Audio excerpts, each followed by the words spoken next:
The most common relationship among living beings is that of predator and prey. But it's not the only one. There are non-violent relationships, and many more that we could consider to be cooperative and beneficial for both sides. There are dealings among family members, neighbors, and even among strangers. Animals from different species sometimes stay together all their lives. Amazing connections between the plant kingdom, the animal kingdom, and the world of fungi can produce very intense and deep links. Nonetheless, friendship in the wild is always self-serving. Food, free transportation, or protection are the means of exchange among living beings, the things that make them friends for life.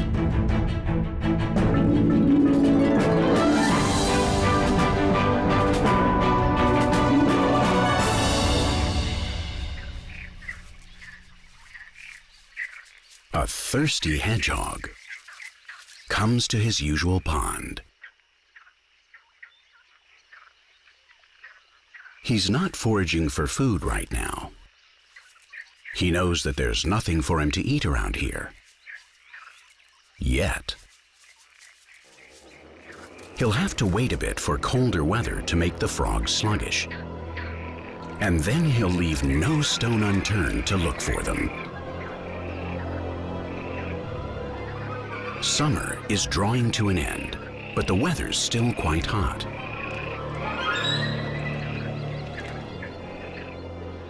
These frogs are making the most of the last strong rays of sunlight. But sunbathing like this makes them vulnerable. So they're very aware of any danger that might appear within their short field of vision.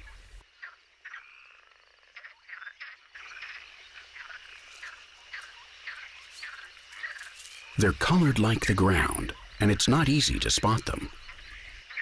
So they put a lot of trust in their camouflage.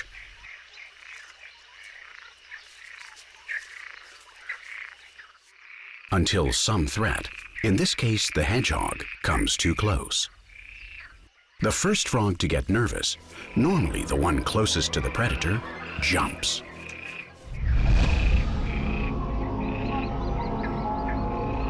It heads for the water, where it feels safe. With one long jump, a frog can cover a distance that's more than 30 times its own body length. That's far enough to dodge most frog hunters. As it pushes off, it releases the water that it was accumulating in its body so as not to get dehydrated while sunbathing. What's curious about this method is that it has an effect that we might describe as cooperative among the colony of frogs. Frogs don't see very well. They mostly detect movement, quick or slow, large or small objects. And a large object moving above a certain speed sets off its escape mechanism.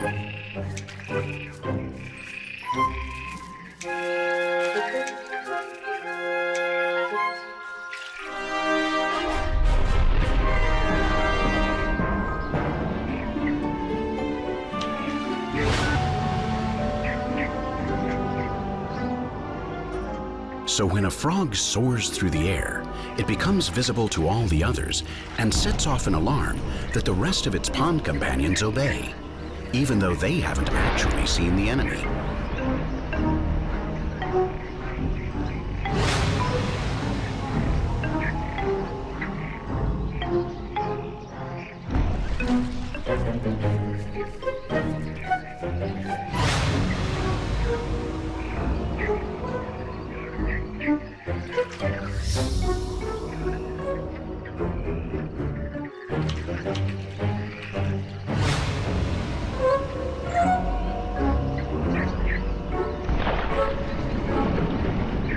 Cooperation with one's genetic fellows is very valuable as an evolutionary trait.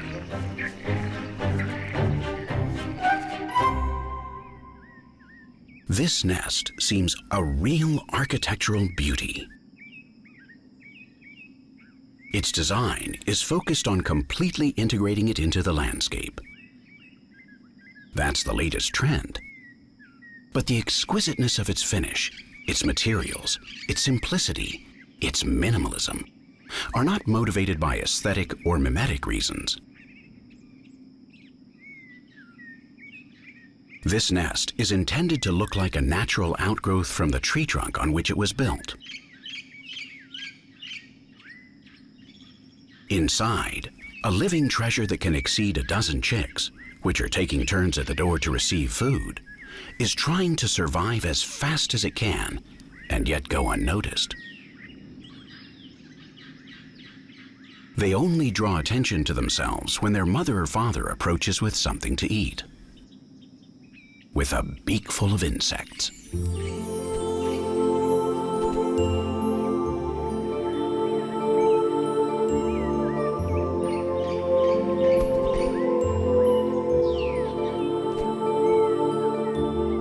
The mother, the father, and sometimes even a friend work together to feed all those children.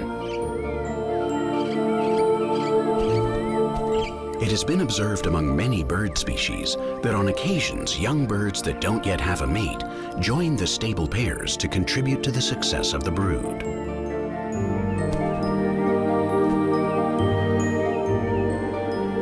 It's believed that these helpers may be the young offspring from the previous year's brood, who, having not found a mate yet, prefer to provide food for their little siblings or step-siblings.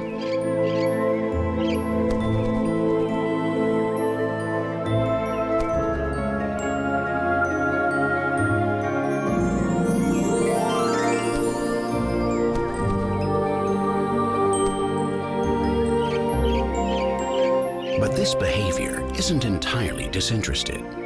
Besides supporting their own genetic lineage, they gain experience for when it's their turn to reproduce.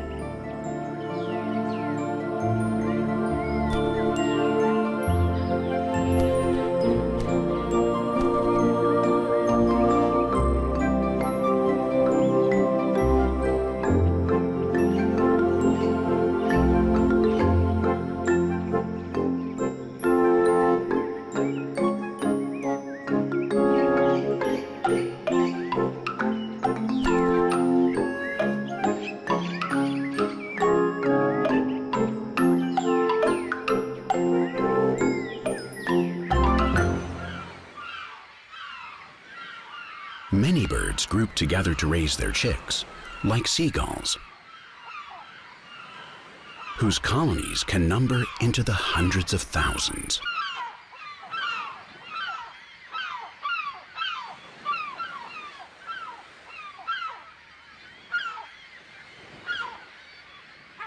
Vultures come together as they soar on the air currents to look for food.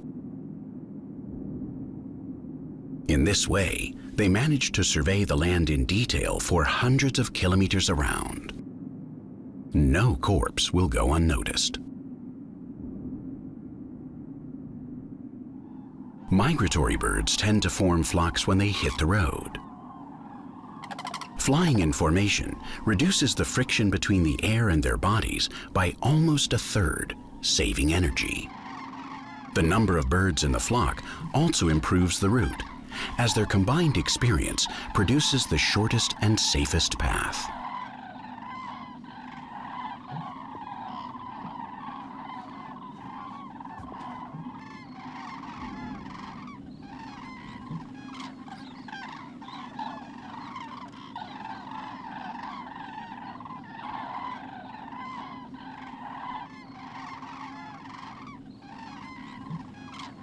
There are many ways for the members of the same species to collaborate.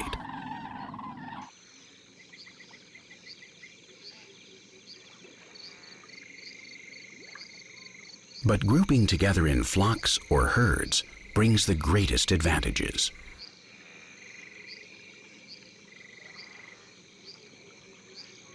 The gregariousness of gnus is due in part to their all looking for the best grazing lands. But they travel together mostly because surrounding themselves with others is a lot safer. Together, they can spend more time eating than watching their surroundings for signs of lions.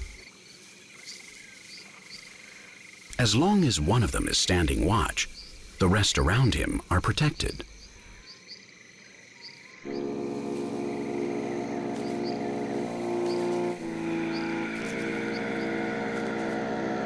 The more gnus join the group, the more time they can each spend grazing without having to do guard duty. In this immense multitude, each gnu only has to lift its head every once in a while. In addition, the level of stress in the herd also drops, and that's good for the herd's health.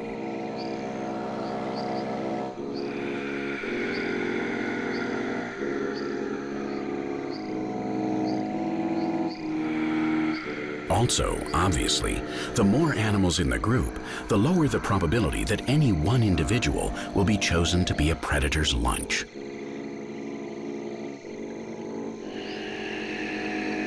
Forming herds has proven to be such an efficient solution that there are even mixed herds with different species in them. And this improves the herd members' safety and feeding efficiency even more. Zebras and gnus have taken the first steps toward the concept of symbiosis. Species that act jointly to mutual benefit.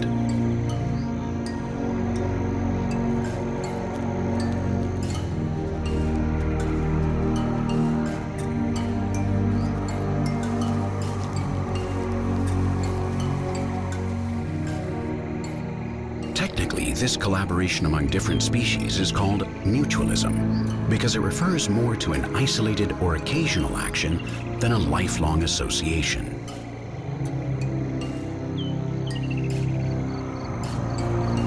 Mutualism is clearly observed in the way oxpeckers remove parasites from their hosts.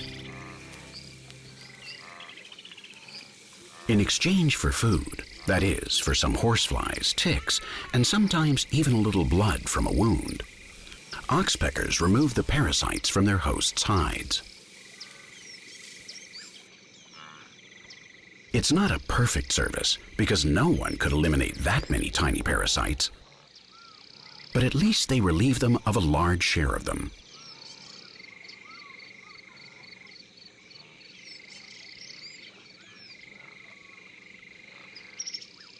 This isn't just a sanitary service that makes the hosts more comfortable. The oxpecker's work is very important to limiting the development and spreading of serious illnesses.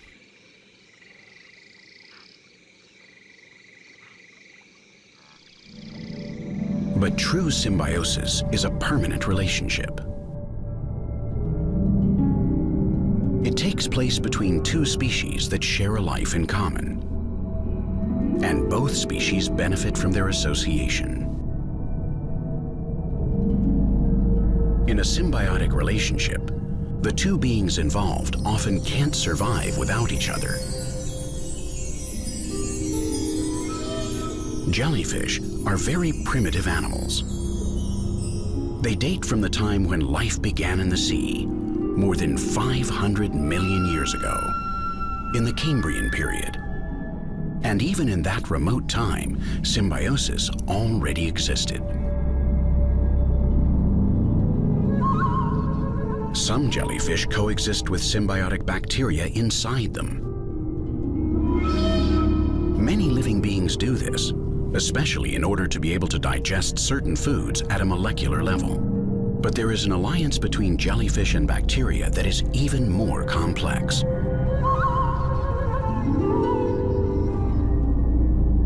In the forests of their tentacles, some jellyfish grow gardens, green gardens of cyanobacteria. That is, a kind of plant-like sea bacteria that take the energy of the sun and turn it into living energy, into organic food.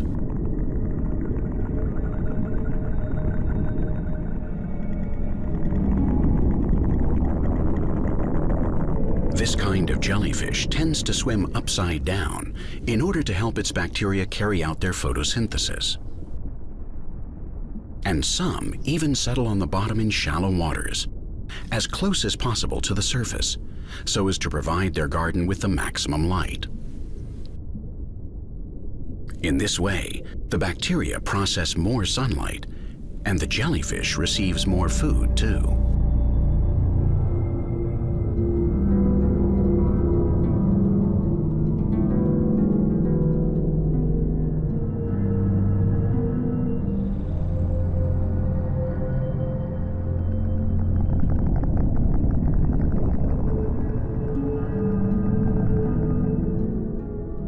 almost as old as the alliance between bacteria and animals is the symbiosis between fungi and plants.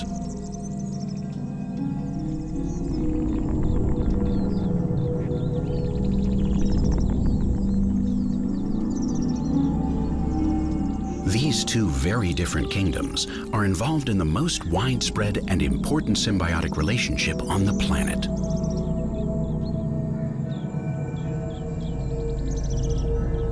It takes place in every ecosystem, from the Arctic to the Antarctic, on land and underwater. And it is a fundamental symbiotic relationship because it positively affects all living beings. Mushrooms are much more than what they look like at first glance. When in autumn or the rainiest seasons, they spread their curious caps over the ground.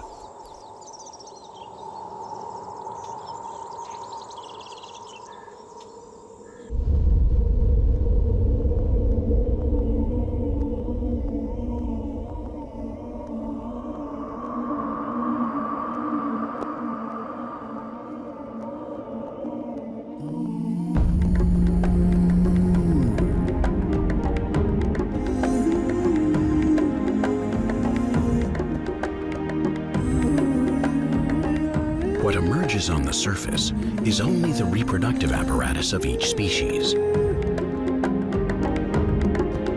Buried underground is an intricate hidden network formed by extremely fine threads, known as hyphae, which form the body, the essential and stable part of each mushroom. The hyphae of mushrooms tie themselves and link themselves to the roots of most plants and trees.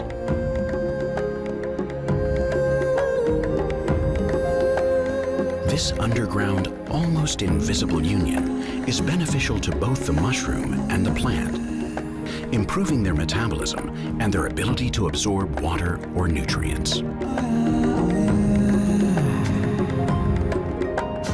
The salts and minerals present in inorganic molecules that form part of the soil are dead matter, which, thanks to this association with the mushrooms, passes through the plant's roots to become living matter, forming the plant cells that the rest of us animals eat.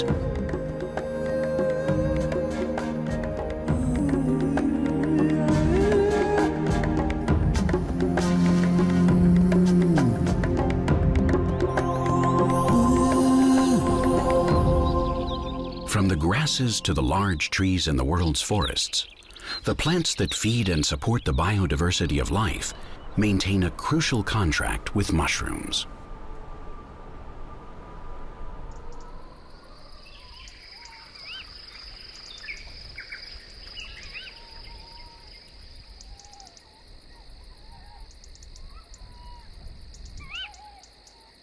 The contract stipulates that each new spore from a mushroom will fly away in search of a place where it can start anew.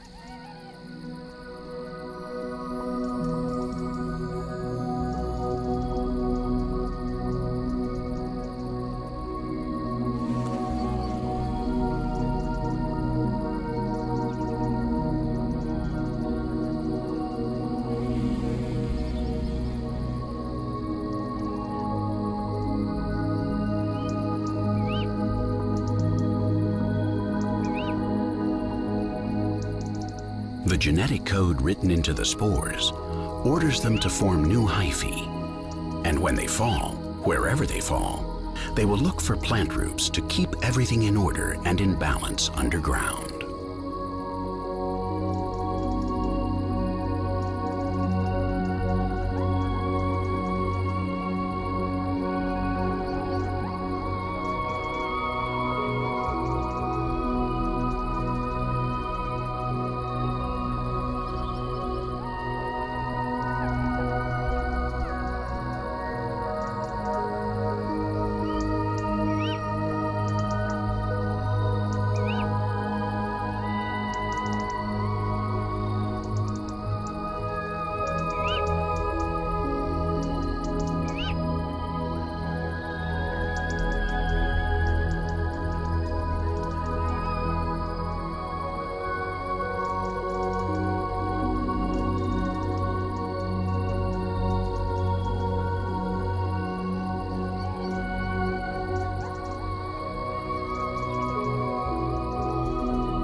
The plant kingdom has evolved in parallel to the fungi to eat and drink, and has co-evolved with insects to reproduce.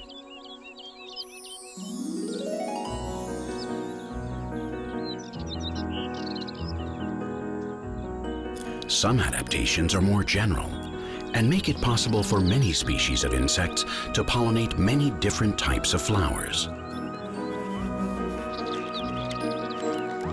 The fuzz that covers these flying insects is a good system to transport many types of pollen, no matter which stamen it's collected from. Insects play a crucial role in the sexual reproduction of plants, but this involves a cost.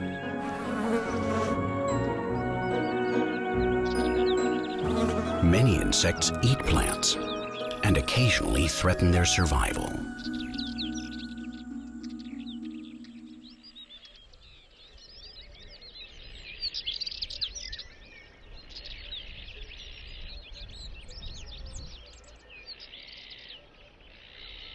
Aphids don't pollinate plants, and they don't eat in the flowers, but on the stalks, where they suck the plant's sap.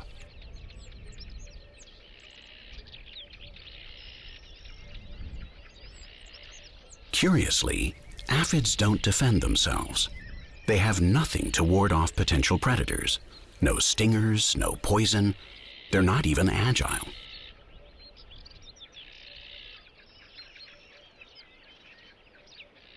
And aphids have designed an incomparable strategic weapon. They have a powerful army of mercenaries. Aphids produce a waste substance that's very rich in sugars, like a sort of molasses. It's extraordinarily nutritious and sweet, which is why ants love it. So much so that it's the most important part of the diet of many ant species. When an ant finds an aphid full of liquid, the ant approaches it from behind and subtly stimulates it, touching it with its antennae. Then the aphid, which is fixed to the plant, sucking sap non-stop, offers the ant the sugary liquid that it has produced. Evolution has created an amazing symbiotic relationship. The ants benefit from the aphid's nectar, and in exchange, they have established with them a very close relationship that includes protecting them from the aphid's predators and watching after the plant that feeds them.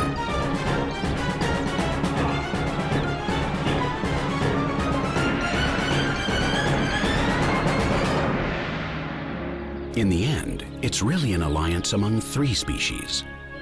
The plant feeds the aphids, and in exchange is indirectly protected by the ants, which in payment for their services receive a delicious food, thanks to the aphids and the plant that feeds them.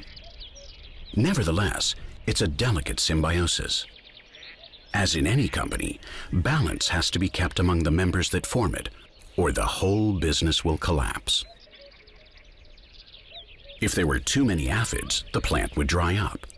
And if there were too many ants, they would exhaust the aphids. That's why this symbiotic relationship follows a very strict protocol.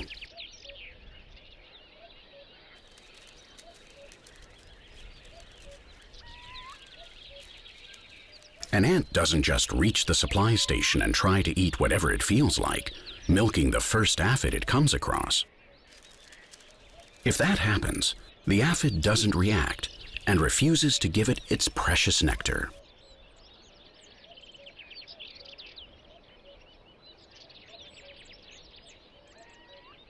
Only certain ants control and dole out the supply. Only they know how to stimulate their flock and make them produce.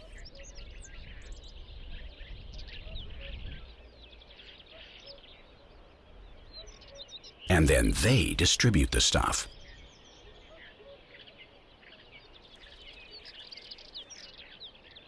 With an ant-to-ant kiss.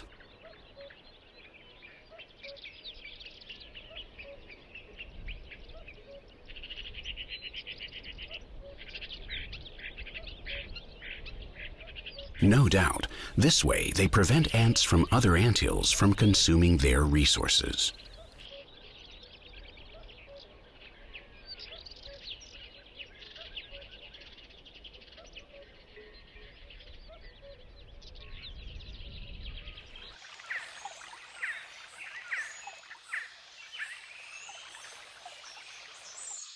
In this next symbiosis, the ants not only obtain food, they offer their protection simply in exchange for housing.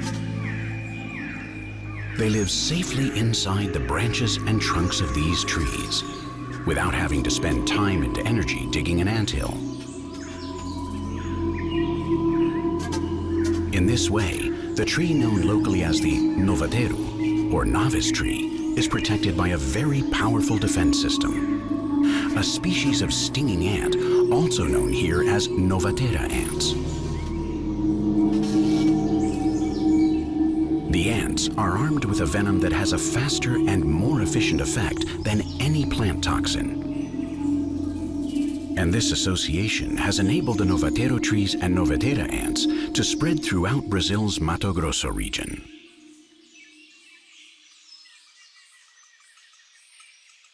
Wherever there's a novatero tree, there are novatera ants. And that's why it's called a novice tree, because only someone unfamiliar with the tree and its aggressive residents would go near it. If anything tries to eat the tree's leaves or even touches it, it's attacked by a furious and powerful army. The sting of this species of ant is very painful.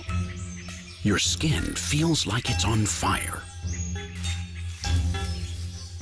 And if several of the ants inject their venom at the same time, they can even kill an animal the size of, for example, a monkey.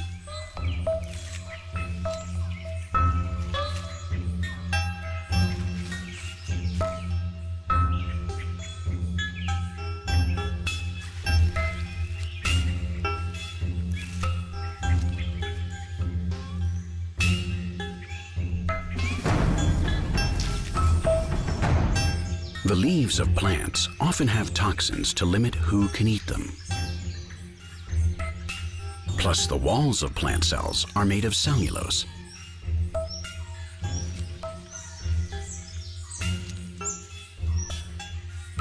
That's why this omnivorous monkey is now looking for ants among the leaves and not eating the leaves themselves, even though he's hungry. He doesn't want vegetables. He needs animal proteins that are going to give him more energy fast. Nevertheless, the diet he seeks is very dangerous.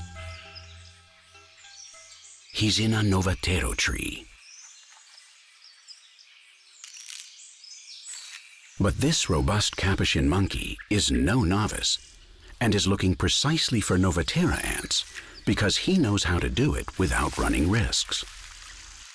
He knows how to disarm the symbiosis between ant and tree. Nobody can approach a novatero tree unless the weather is cold. And in the Pantanal wetlands of Brazil, in the heart of the tropics, the climate is warm and it's almost never cold. Although in the months of July and August, for only a few days, sometimes for an hour before and after dawn, the minimum temperature may not reach 7 degrees Celsius. And the ants here are practically incapacitated, unable to move or defend themselves at that temperature. The Capuchin monkey is aware that today is one of those rare days. Scraping the branches, splitting them open, he can have a very special breakfast.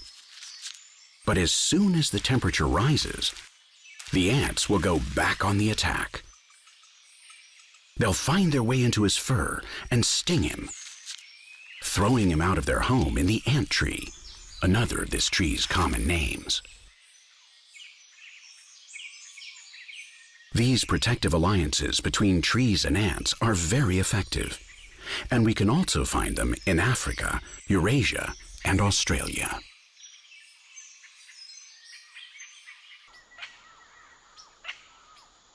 As we've seen, Ants are experts in symbiosis. They form partnerships with aphids, pollinate plants, and protect trees. And they also farm fungi. Leafcutter ants work exclusively for a fungus that they cultivate in their colony as food.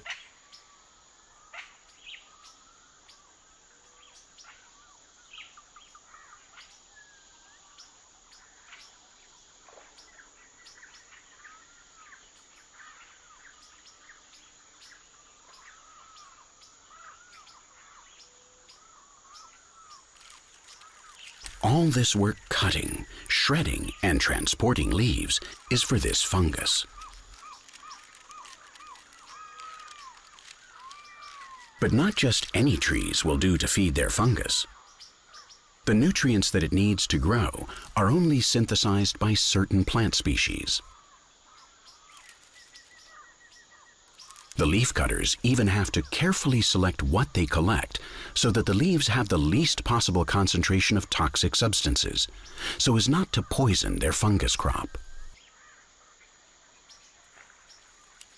That's why it's not strange to see them working at different times of day and night, whenever it has to be done. What's more, the fungus is very demanding. It can't stand the light, and it's very susceptible to changes in temperature or in the concentration of carbon dioxide. Too much plant matter entering the ant nest could kill it.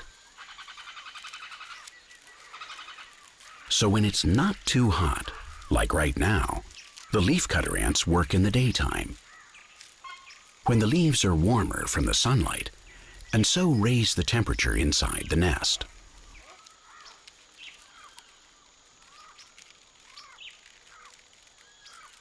The fungus likes warmth, but not too much. A complex system of tunnels keeps the colony properly aerated so that the temperature and humidity are just right. Not too much, nor too little, and always constant. This complex symbiosis depends on many factors that are quite delicate. And that's why the ant colony keeps several fungus crops growing underground in different chambers. That's how they ensure that if they lose one crop, another one will always survive. You might think that this fungus doesn't get anything from the ants in return, that it's just their food. But it exists simply because they take care of it.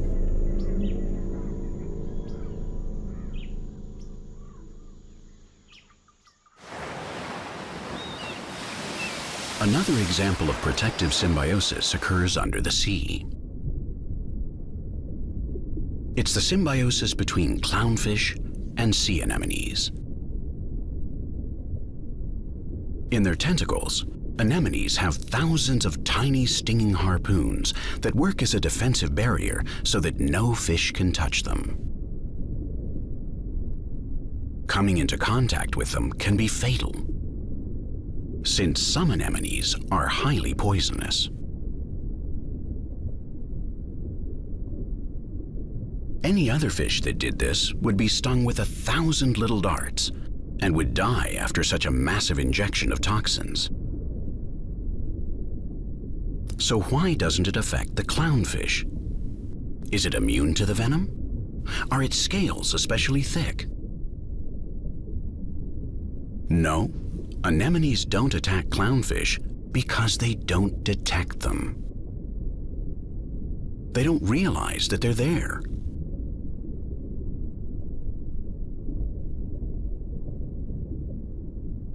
Before taking up residence in an anemone, clownfish rub their scales lightly against the anemone's tentacles several times. No doubt that hurts, but they do it very carefully. The fish's body chemically analyzes its future partner and then adapts the mucus that covers its scales to perfectly imitate the film that covers the anemone's tentacles. Then the anemone accepts the fish as a part of itself, without realizing it, of course.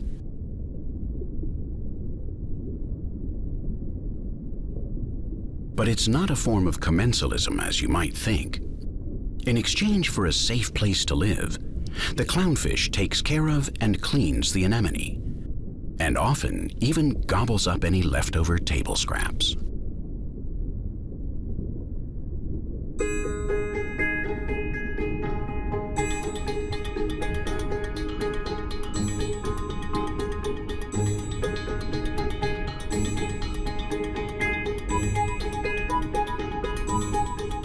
Certain hermit crabs also establish mutually beneficial contracts with anemones, specifically with actinias, since this genus of anemones can tolerate spending a certain period of time out of water.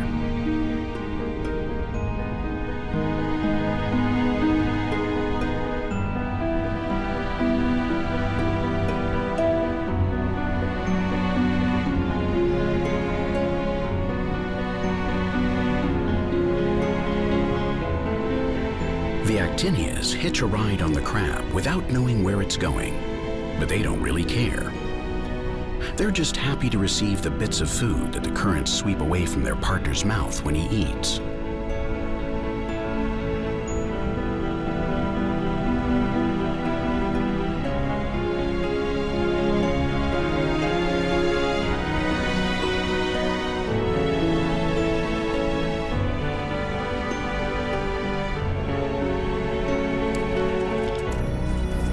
In exchange, the crab's passengers make sure that no octopus attacks him from behind.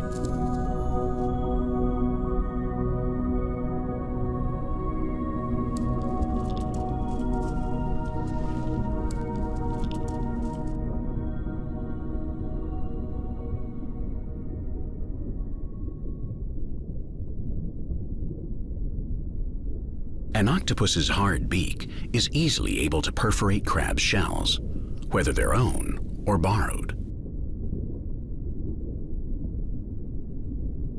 But this octopus species is also poisonous. It's considered one of the 3 most venomous animals on the planet: the blue-ringed octopus. This tiny Australian octopus also maintains a symbiotic relationship. It has associated itself with some awful bacteria that live in its saliva. And whoever it bites never lives to tell the tale. The tiny pom-pom crab has a thinner exoskeleton, one that's certainly not octopus-proof. In fact, the pom-pom crab is just the right size for a blue-ringed octopus to munch on.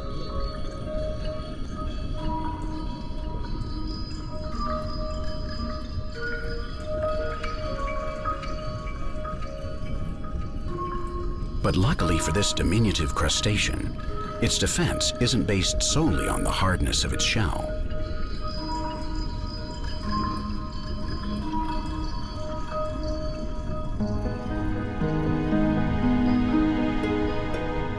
The pom-pom crab has 2 good allies. It carries a mini anemone on each of its claws. The anemones may be tiny, yes, but they can really sting, and especially such naked skin as an octopus's.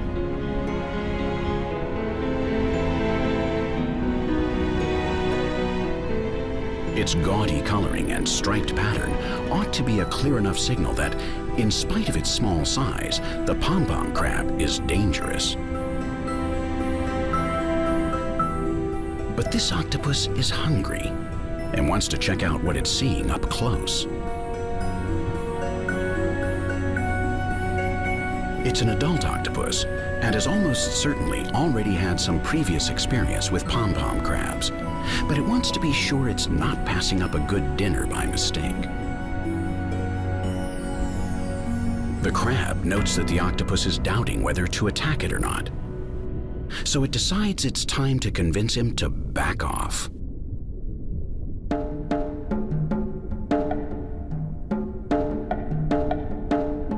The way it moves its pincers clearly show what they're holding.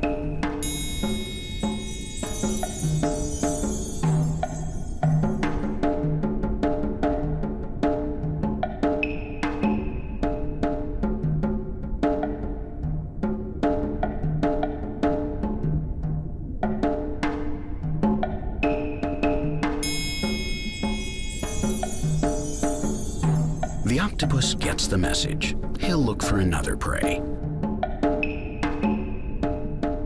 The crab has saved its life from a fearsome enemy, and it may not be the first time that it's had good reason to be thankful for the symbiosis that it has established with the little anemones.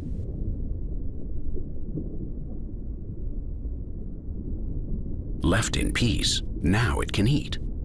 And the anemones do too.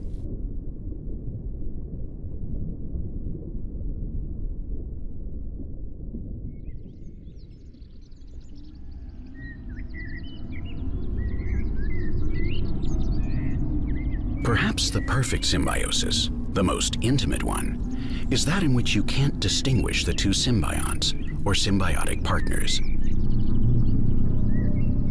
The two are so unified that they seem like one being. A lichen, for example, isn't really a living being, although we always thought it was. Now we know that a lichen is two beings, an alga and a fungus. But they live one inside the other, forming a dual life strategy that acquires a new shape, the product of the union of the two. The fungus receives food thanks to the photosynthesis carried out by the alga. And the alga, in exchange, is protected from dehydration thanks to the water that the fungus retains.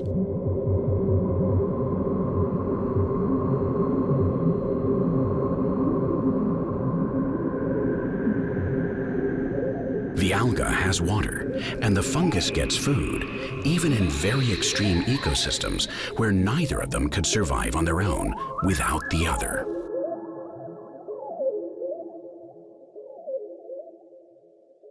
Reproduction usually involves both beings together too. Although obviously there's no sex, but rather fragmentation. The lichen forms tiny portions that include both alga and fungus, and the wind or the rain take charge of spreading them.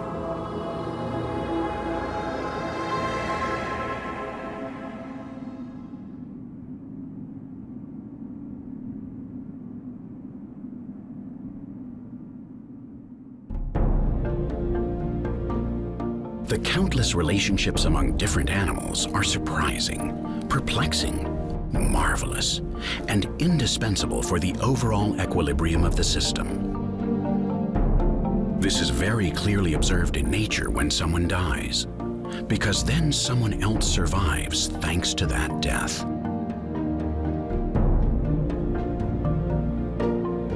Even death generates new opportunities, and so forms part of life.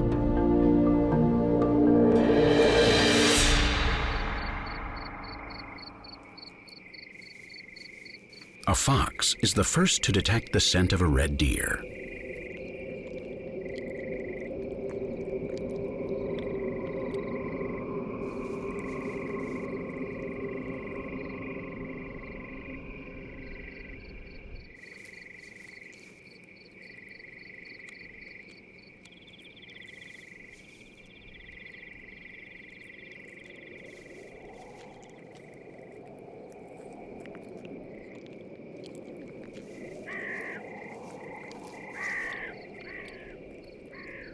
Each animal that attends this banquet will contribute, according to its ability to tear the skin or even break the bones, opportunities for the others who may come after.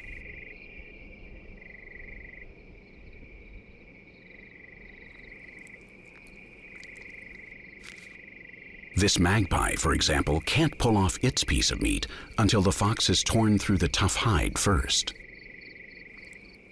So the bird will have to wait.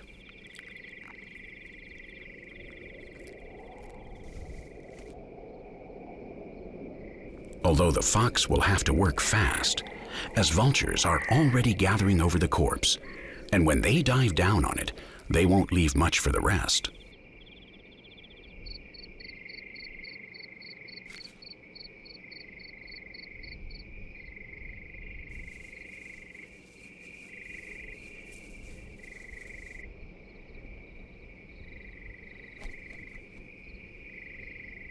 Vultures although they may not leave much for others, play an essential hygienic role for all the other inhabitants of the ecosystem.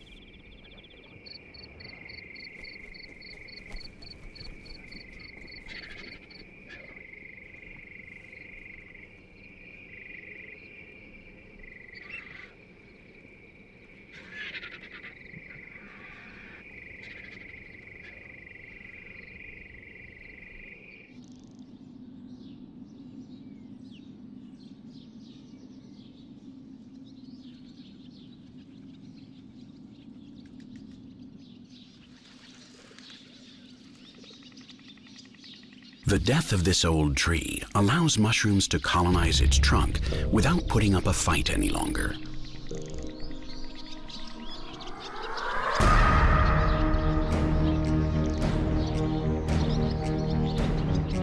Now, from a greater height, the mushroom's spores can fly farther, and their chances to flourish are greater, collaborating with the roots of other trees like this one.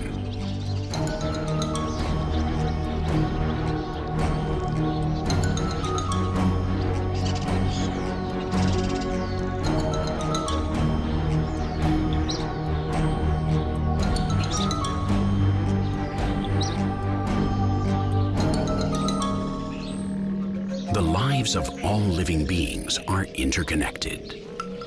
Symbiosis and parasitism are beneficial for the whole, as long as balance is maintained.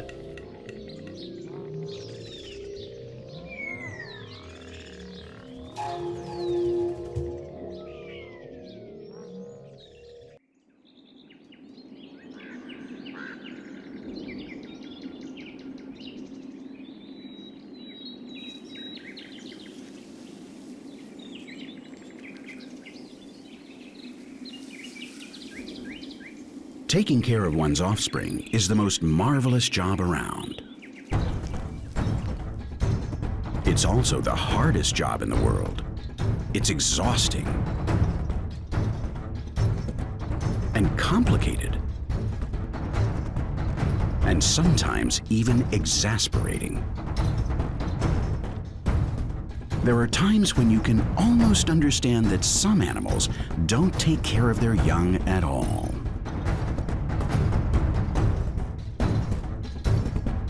Nonetheless, most species, including us humans, share the most intense and powerful feeling that a brain can generate: the love we feel for children.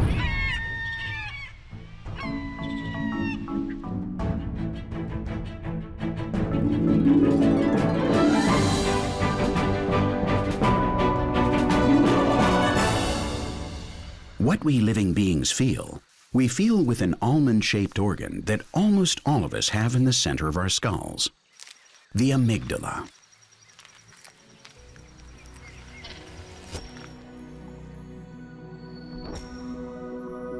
Affection, fondness, liking, and love are words that refer to the emotions that we feel, normally for our partner and almost always for our children. The difference in the intensity of the feeling between some animals and others isn't as great as it might seem, judging by the size of the animals. The greater or lesser extent of the feelings of affection can be measured above all in the ability to project them over time, to our lives. And that is determined in large measure by the type of brain each species has. That's to say, a termite can feel a very intense sensation when it takes care of its sisters.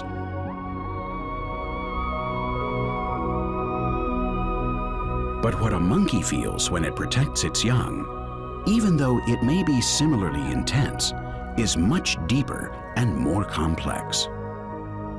Monkey and termite may both be ready to sacrifice their lives for their relatives, but mama monkey will be more aware of the consequences than sister termite.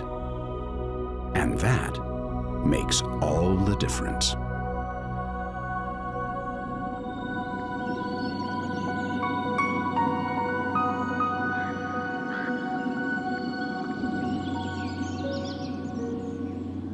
The amygdala is a region of the brain that is evolutionarily much more primitive than what we might call the rational regions.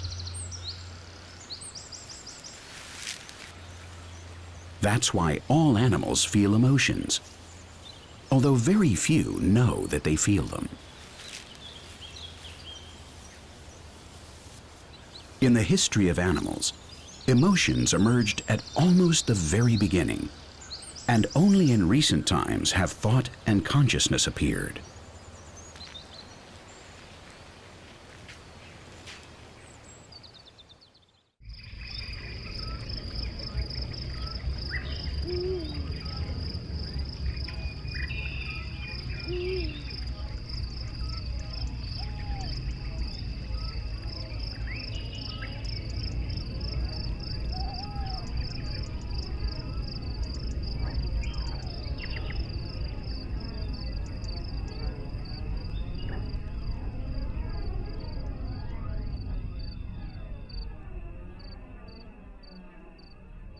A spider doesn't know that it is a spider. It isn't aware of its individuality.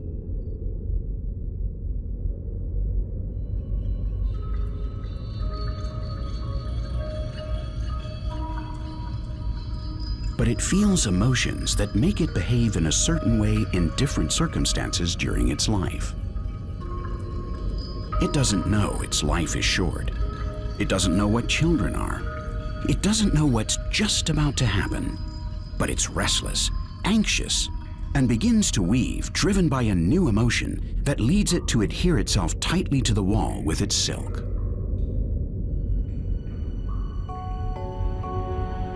And of course, it certainly doesn't know that it is pregnant.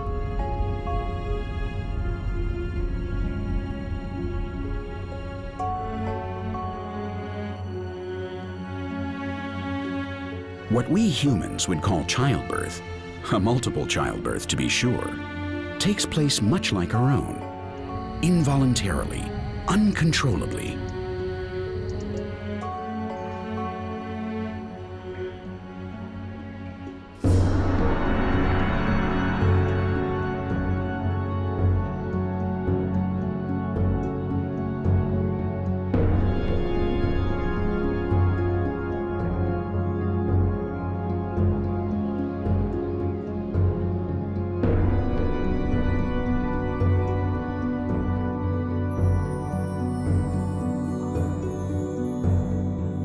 No one has taught the spider how to do this. Its behavior is written in its genes.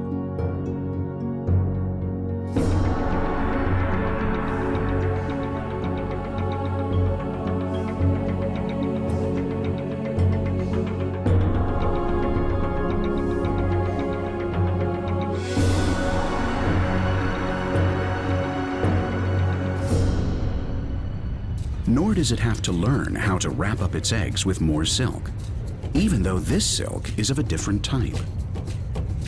Each movement of its legs is guided by an ancestral instinct that has gradually selected the best spiders, the ones most able to protect their eggs. Her technique isn't perfect, but almost.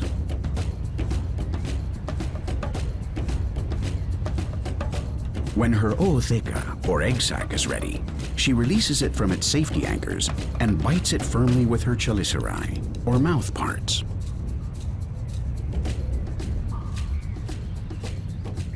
She will hold it this way for about a month. She won't eat. She won't go for a walk. She won't do anything besides take care of her eggs, without even knowing how long she will have to do this. Her instinct will be her stopwatch.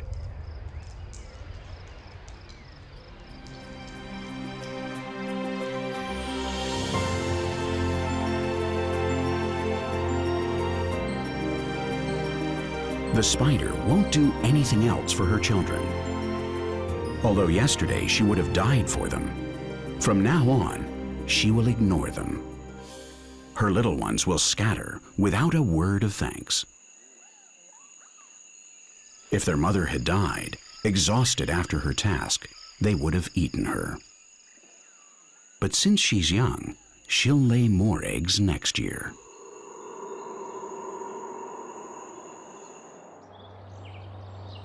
This mother bear has spent the whole winter with her 2 newborn cubs, cooped up in a small cave that they barely fit in. She has nursed them at the expense of the fat reserves that she had stored in her body.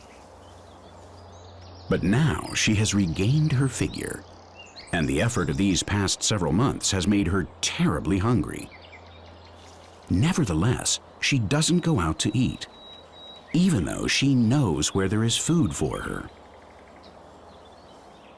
She has to stay with her cubs up here in the mountains, where it's harder to find enough food to fill her belly, but where it is also less likely they will run into a male bear.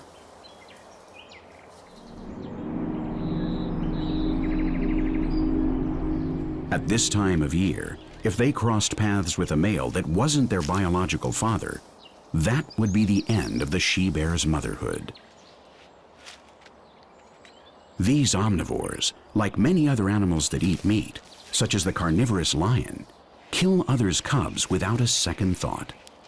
It's a horrific instinct whose aim is to induce the mother to go into heat again in order to be able to mate with her.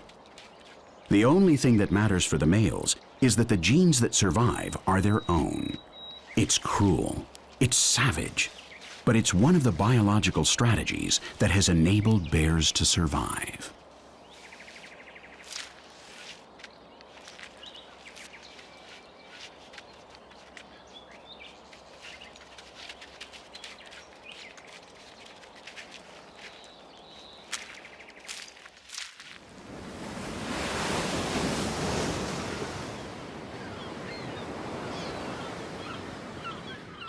In their first few days of life, all animals must become masters at hiding, or they won't survive.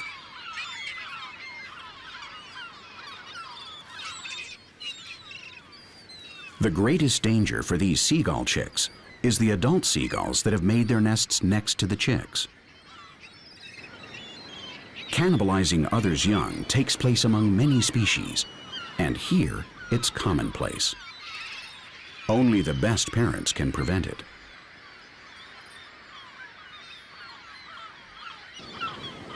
The breeding colonies of the yellow-legged gull are very crowded.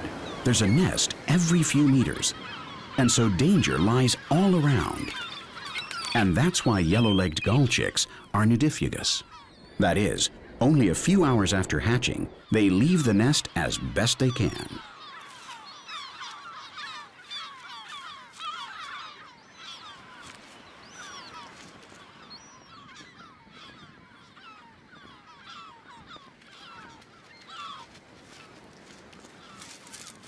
Now, almost safe, they wait for somebody to bring them some food. Hidden among the vegetation, they trust that they won't be discovered by any of the 20,000 gulls flying low over the colony in search of a slowpoke destined not to survive.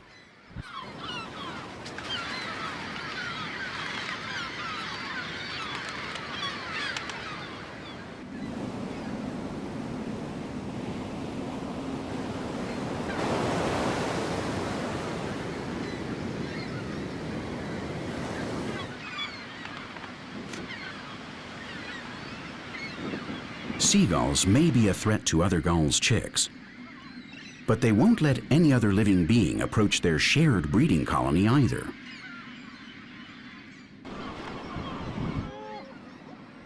Covered by the noise of the group, the newborn chicks peep softly to hold their mother's attention.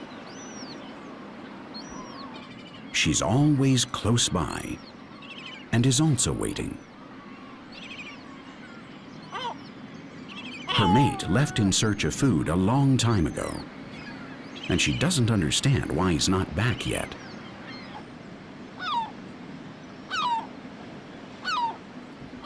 With natural exceptions, seagull mating pairs are very stable. They're considered monogamous animals, and their lifelong bond helps them to take better care of their young. Although if they have problems, if they fail in the task of taking care of them, they will probably go their separate ways.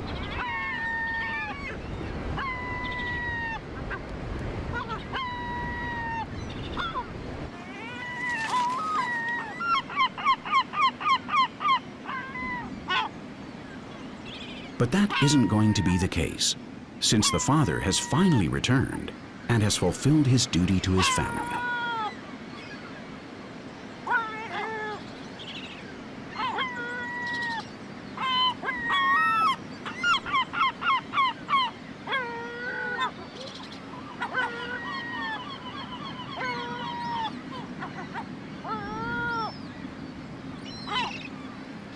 His hungriest child is the first to receive him.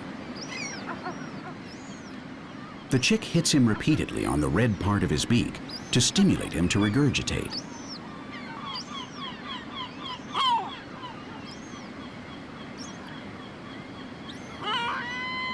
The little one knows exactly what it has to do to get its fishy baby food.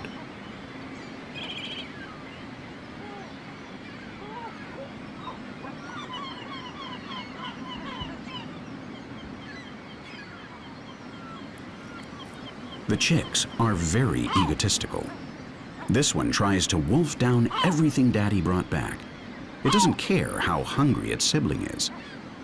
But the father knows how to measure it out, and he wants both of them to survive.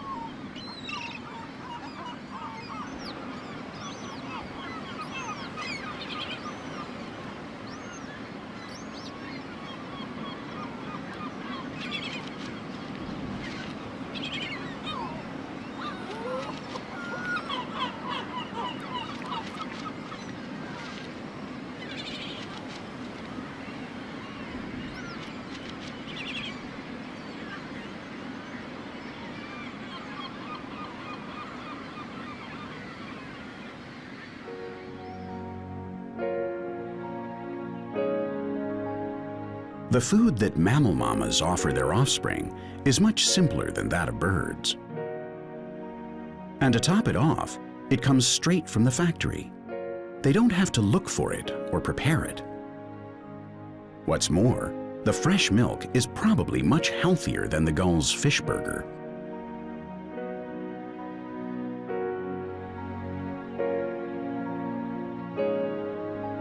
Nursing is the best way to receive nutrients, as well as attention and care. The action of suckling isn't just a way to feed. It also has a lot to do with forging the emotional bonds between mother and child, which can last throughout life. Nursing is a recent evolutionary success, and only the mammals have discovered its advantages. However, this maternal task can't be prolonged beyond the first few months of life without mixing this milk diet with other foods. This job is very taxing, and any mother that is nursing her child gets very tired. We could almost say that she is literally using herself up, and that makes her very hungry.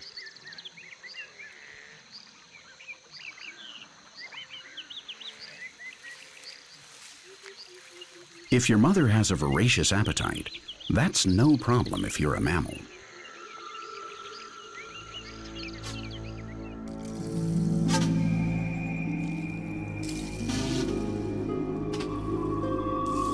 But if you're a spider, from one day to the next, your mother could stop recognizing you and start seeing you as just another prey.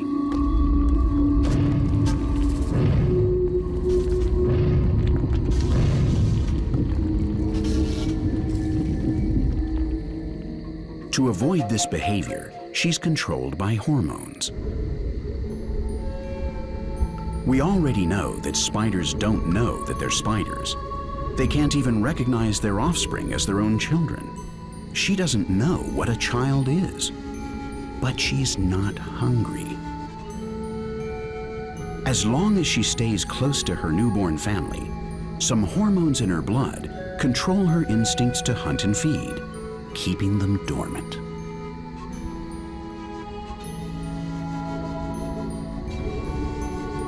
You might ask how we know that, since nobody's ever been able to speak to a spider. But scientists have observed the long period of absolute fasting that female spiders stick to religiously while they're taking care of their young. What's more, those hormones are so powerful that even if another spider literally walked over her, she wouldn't attack it.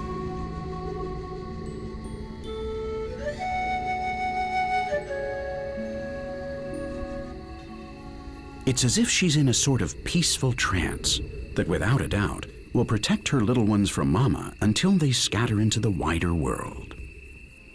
The truth is that with problems like these, some species would almost be better off without a mother, or at least to never meet her.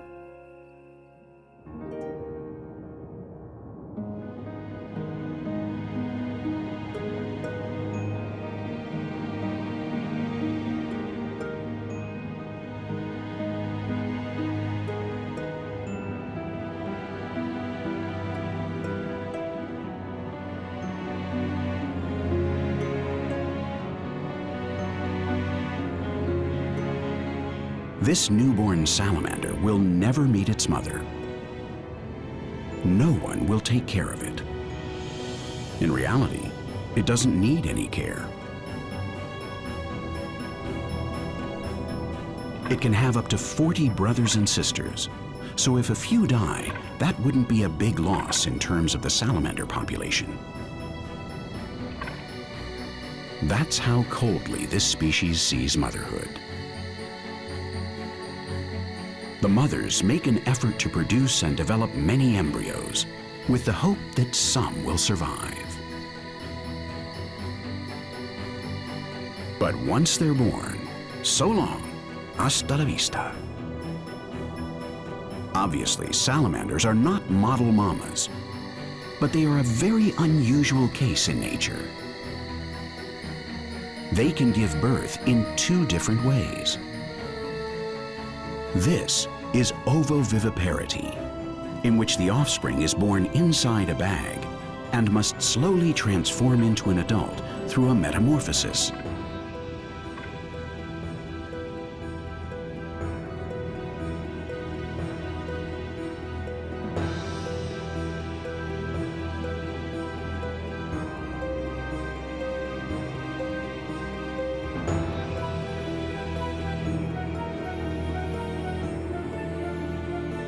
Its branchia will gradually disappear. Its skin will grow thicker, and it will change color. And finally, it will step out as a new being.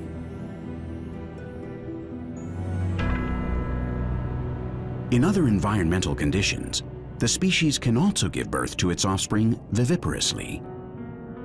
The young are born in a more developed state, but fewer in number. The majority fall victim to cannibalism among the embryos.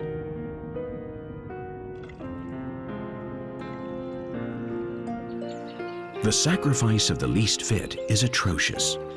One more thing that should separate us humans from the beasts.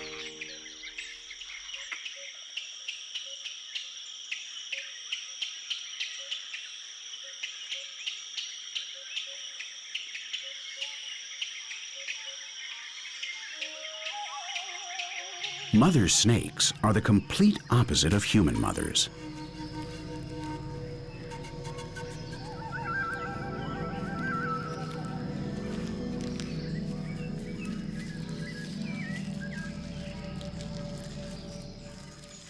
Except for the big pythons, it can be said that these reptiles are the worst parents on the face of the earth.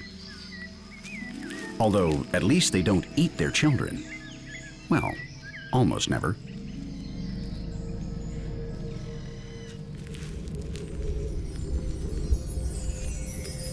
This pregnant female has sought out a place to hide her eggs. It's a damp, dark place that will maintain a constant temperature. That way, she can duck the responsibility of incubating them.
If she's chosen the right place and nobody finds her treasure, her offspring will hatch in about 2 months. But she'll never know if she was successful.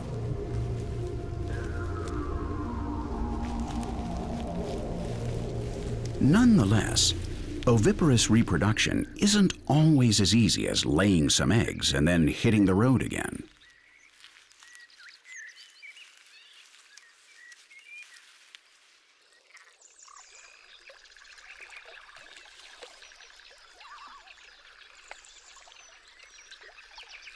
Great crested grebes lay their eggs on floating nests.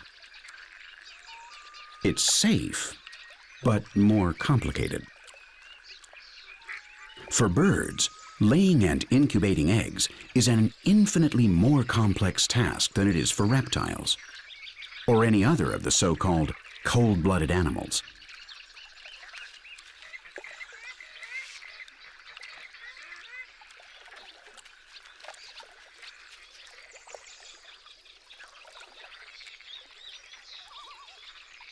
If the temperature rises or falls just a degree or 2 Celsius, cold-blooded animals start to feel terrible. And if it rises or falls a little more, it could kill them.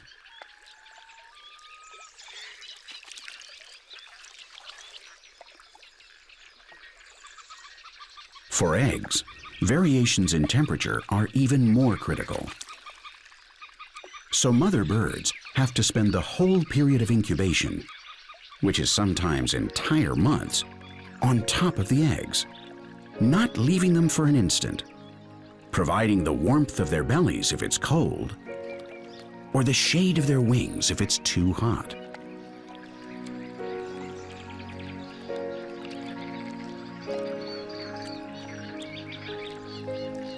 In some species, the males share this task with their mates, taking turns.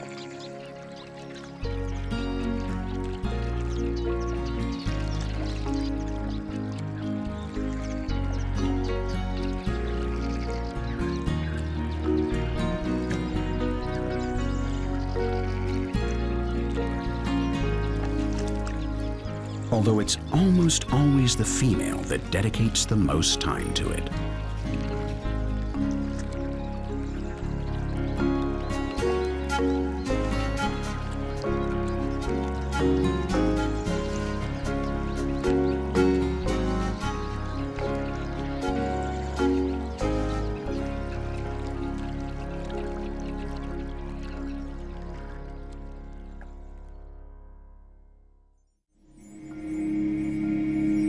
Snake eggs, like those of the majority of reptiles, incubate at ambient temperature.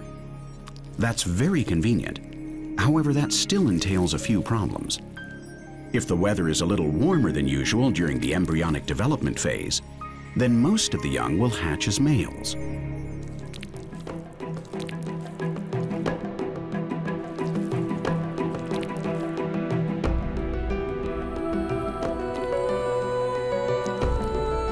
If, on the other hand, the average temperature falls below the normal range, the newborns will tend to be females. Sometimes, when the weather is really extreme, all the siblings are of the same sex. Although scientists are still arguing over whether this reproductive strategy benefits or hurts the evolution of these species, the individual snakes that hatch couldn't care less whether they are male or female. The sexual roles of snakes aren't very different, and life won't change much for this newborn snake, whether it was born a male or a female.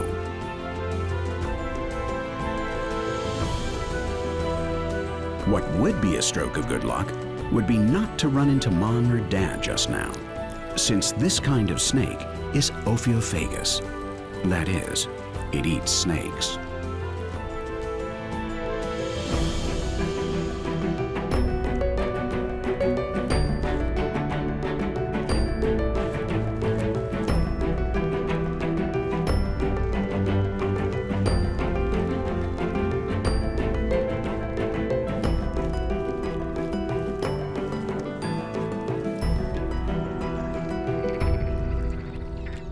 Little grebes won't hesitate to bear the weight of having offspring, literally.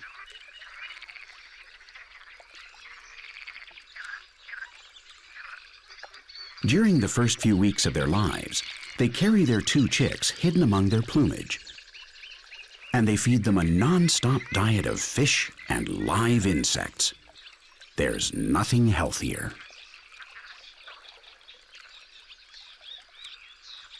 Constant protection, feeding, and transportation. What could be better? All that attention could lead to spoiling their children. But little grebes, working as a couple, are also very good teachers. Today, they've started the first lesson in independence. The parents are feeding them in the water, so the little ones will get used to leaving their parents' laps.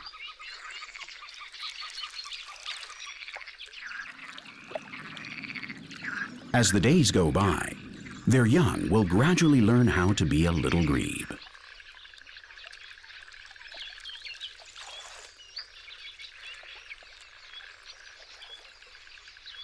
This morning, they have one of their last classes, and it's a hard one. Diving.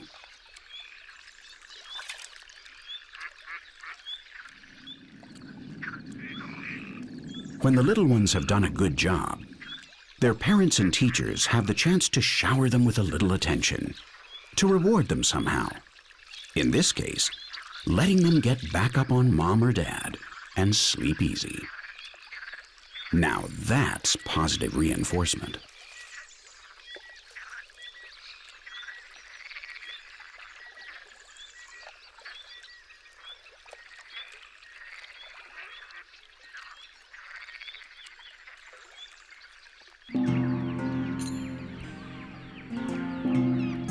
The crocodile family is another exception among the reptiles. When the time comes to lay her eggs, each mother isolates herself in a secluded pond. She buries her eggs very close to the shore, in a safe and secret spot. The embryos incubate on their own at the ambient temperature. But during the 3 months that they are developing, she is on constant guard.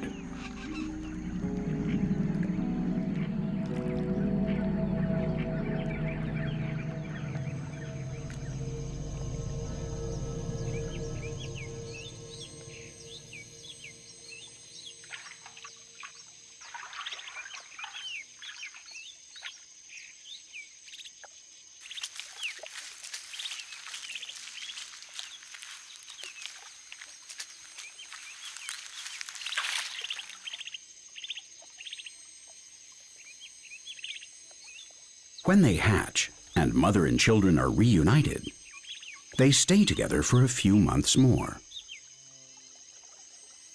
Sometimes the dry season can catch the family by surprise. But the mother, who could look for a better place, knows that her offspring wouldn't be able to follow her. So she stays with them, putting up with the hunger and whatever else may come along, as they wait for rain.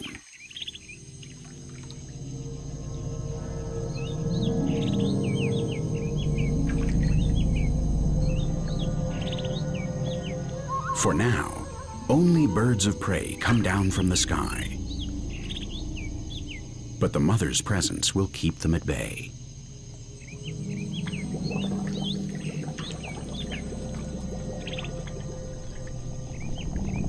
The efficient maternal protection of the crocodilian order ensures a much higher percentage of survivors when compared with other reptiles. Looking after your young is worth the trouble.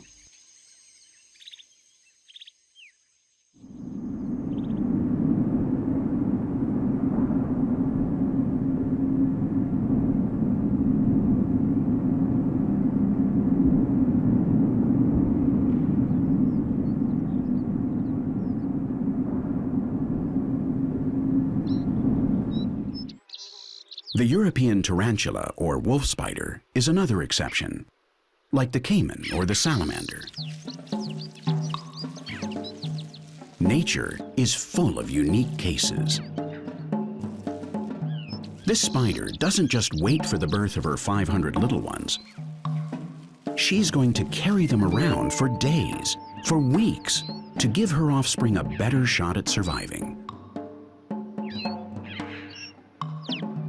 Her young get off her back one by one, wherever their instinct or fortune tells them to. And in that way, their mother manages to scatter them over a much larger territory than they could have covered by themselves. It's the way this spider knows how to take care of her little ones so they can live.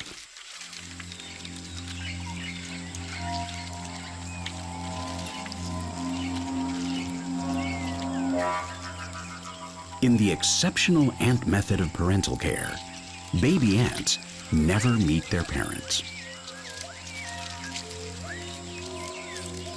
If you're an ant, the king, your father, died shortly after conceiving you. And the queen, who gave birth to you in the form of an egg, will never grant you an audience with her.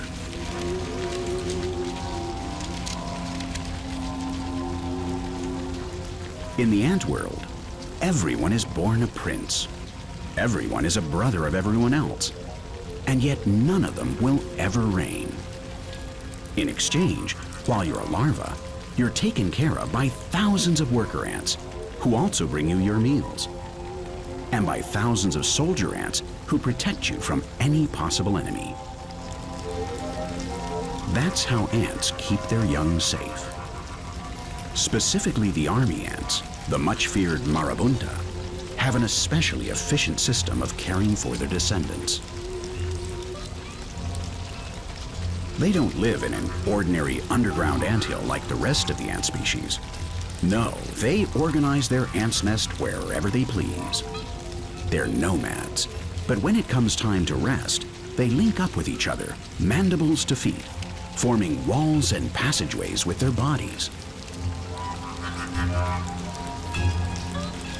They bite each other, creating a living anthill, and the larvae are placed in the center, barricaded behind layers and layers of ants, and underneath a thick and threatening layer of soldier ants.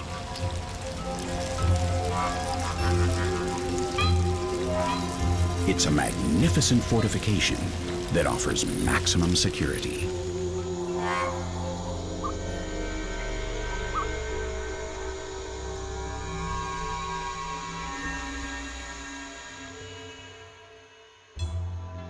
The next morning, when the ants got underway again, once more searching for food, many of the worker ants become porters, and each one picks up a larva in its mandibles. And the ant carries that larva throughout the whole trip with no rest.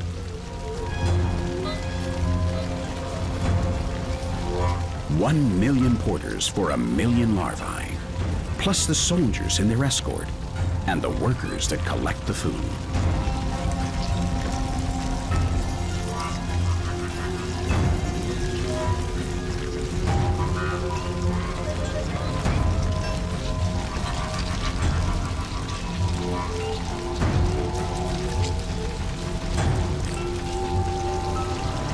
The army ant system is tremendously efficient.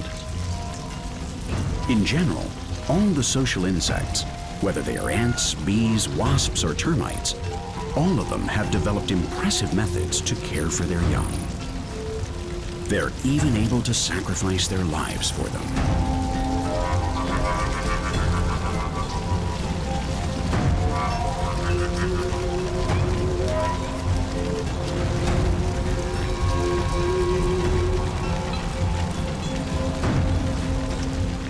Without a doubt, their organization has led them to become some of the most abundant and successful animals on the planet, even if they don't enjoy the affection between mother and child.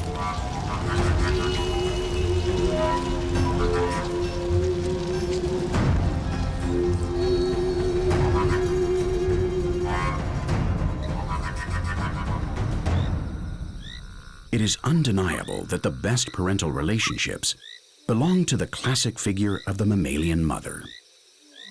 And the best of the best are the ones that take care of you and recognize you for the longest period of time, for their whole lives if possible. The bond between mother and child that leopards share with their young is one of the strongest among all the felines. This mother is constantly watching over her cub with no rest and no one to relieve her. No matter what happens, she won't take her eye off her little one, not for a second. There are a few animals out there that will kill leopard cubs.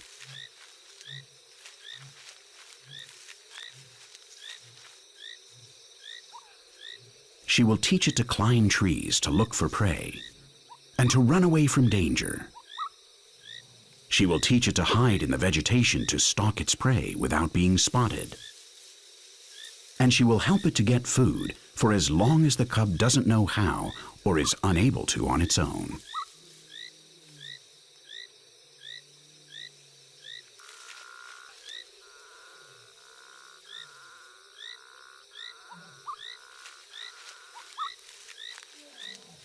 Young leopards are able to take care of themselves when they're about 1 year old.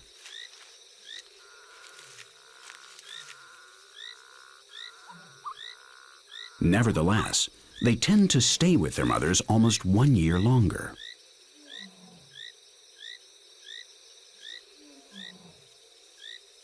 That's when their relationship is strengthened the most. And whatever they do from that moment on, they won't forget each other for the rest of their lives.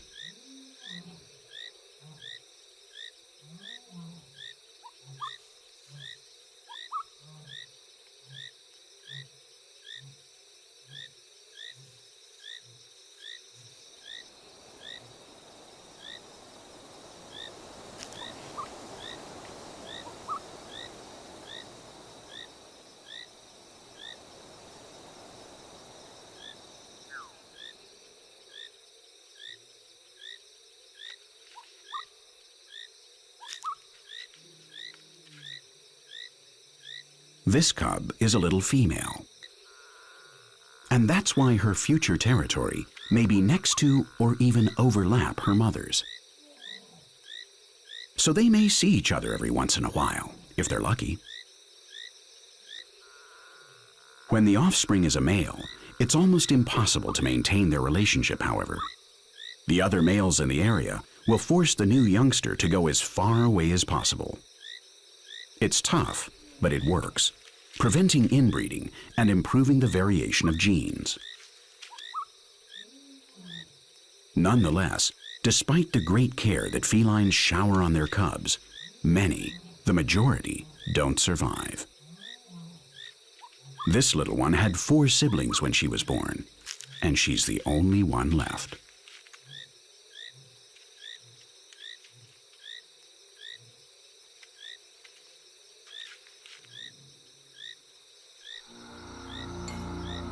It may seem like the world's upside down, but predators are the animals with the highest rate of infant mortality.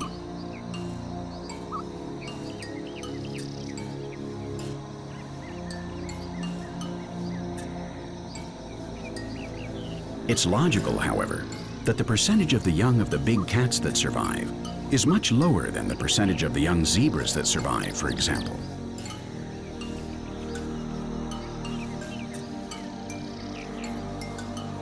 There have to be fewer hunters than hunted, and there have to be fewer carnivores than herbivores. It's the feeding strategy that rules the ecology of every ecosystem. In this way, the essential carbon with which we living beings build our cells passes from the air to the plants, from the plants to the herbivores, and from the herbivores to the carnivores. In the end, it's this chemical cycle that gives shape to the relationships between parents and offspring.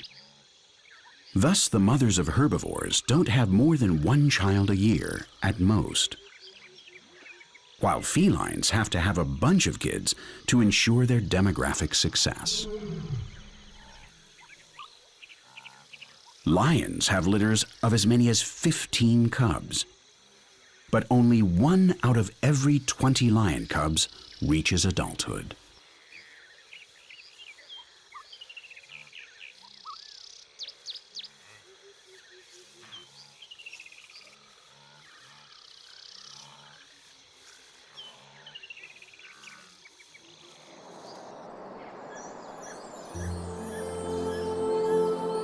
For offspring to become full-grown adults that are able to take care of themselves on their own and able to begin their own lineage, they need moments of independence, moments of solitude, time to sort things out on their own, without mom or dad's help. In other words, they need a little of the snake's parental strategy and to be left to their own devices.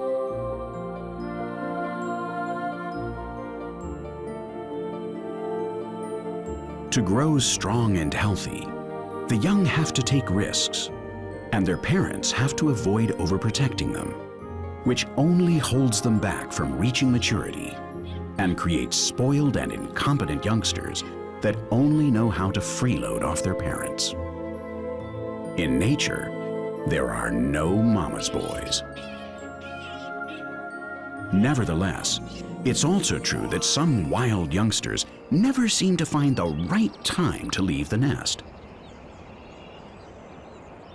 In these cases, the parents find themselves forced to employ certain strategies. Sometimes they have to use very tough tactics that might even be considered child abuse. But they've got no other choice. A black vulture incubates its eggs for almost 2 months. But it has to take care of its chicks after hatching for 4 more long months. That's one of the longest periods of raising chicks in the bird world. That's half a year of being tied to one spot, which the adult vultures have to return to several times a day, where they can be located and which they can't run away from. It's very stressful for the parents, but the chick feels quite comfy and completely safe here.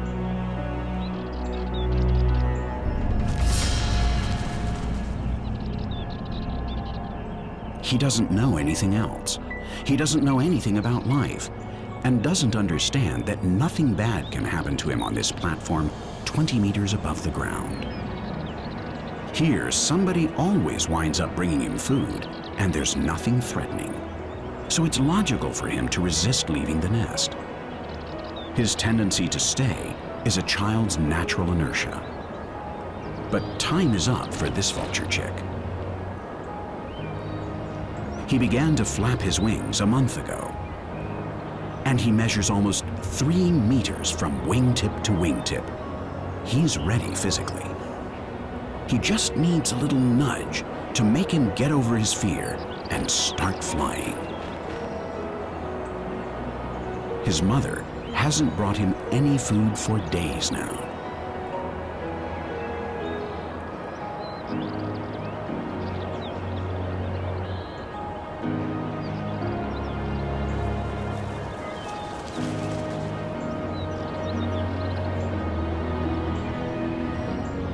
She comes back empty-handed because she wants hunger to push him out of the nest. These are moments of tension, difficult but necessary moments. She mustn't give in. It's very hard for her to do this, as accustomed as she is to taking care of him and bringing him his dinner.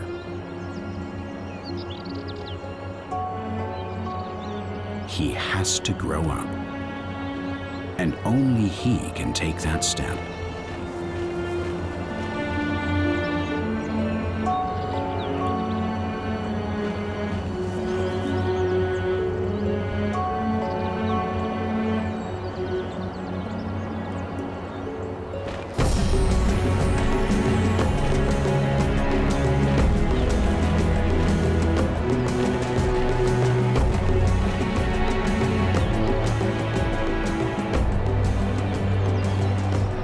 Sometimes the wind blows hard, and this motivates him.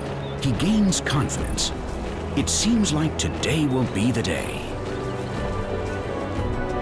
But no, not yet. Maybe tomorrow.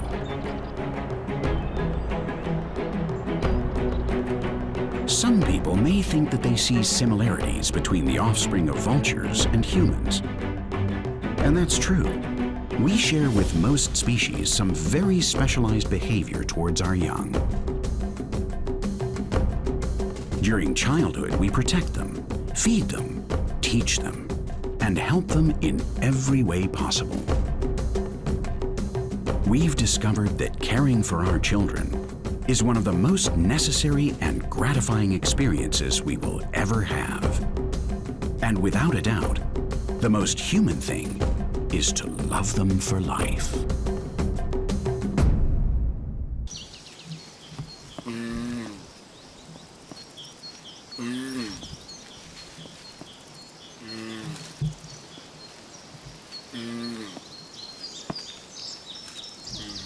The strategies that wildlife use to reproduce are so varied that some of them don't even involve sex. There are animals that spend their whole lives with one mate, others that are only faithful to their partners some of the time, and still others that are already breaking up when they've just met. In general, the males have to compete for the females, who choose the strongest suitors, or the handsomest ones, or the ones with the biggest attributes, or if they're lucky, the ones that are the best parents. Although we'll see that not everything fits the cliches.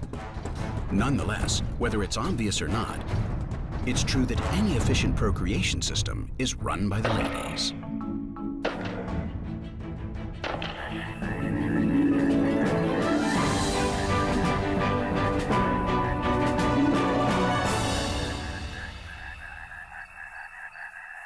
The amphibians were the first evolutionary step taken by the vertebrates on dry land. Although they still need water to reproduce.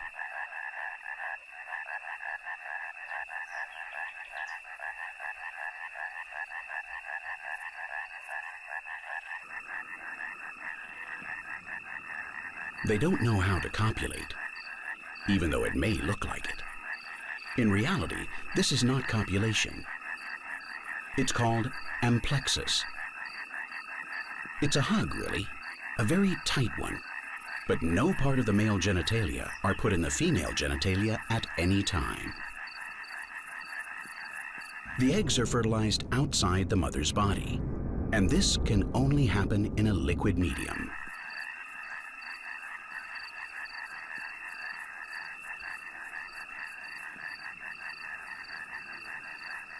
But this sexual strategy leaves the door open to possible complications. Another male could show up and break the spell of romance, as well as the proof of paternity. This happens often among natterjack toads. In fact, a certain percentage of natterjack toads has developed a parallel reproductive strategy. These guys break the rules. They're real rascals. Most male natterjacks, we could call them the traditional males, call to the females with their croaking and fight with any rivals that turn up to dispute the ownership of their corner of the pond. They test each other, following the established rules.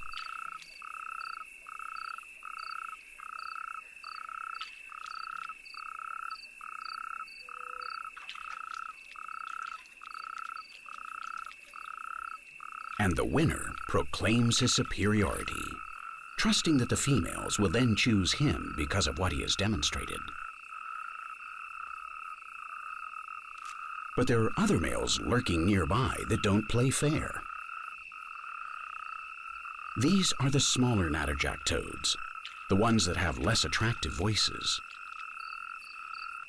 They barely croak at all, but they listen and pay close attention. They've developed an alternative form of behavior to be able to approach the females. They have specialized in pulling a fast one on the traditional males.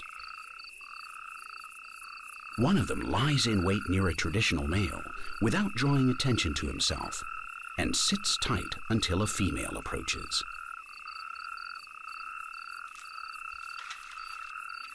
Since he's more nimble, the smaller toad intercepts her, catching her by surprise.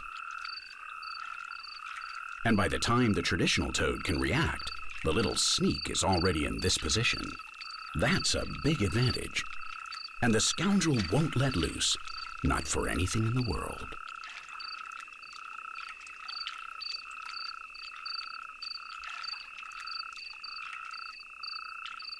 His future offspring will also be born small, but they'll know how to follow in their father's footsteps.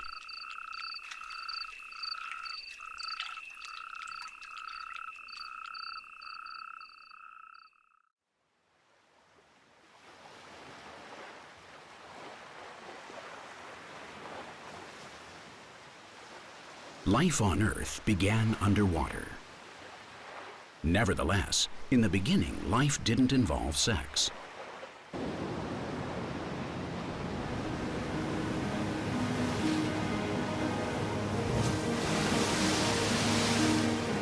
Sex appeared much later.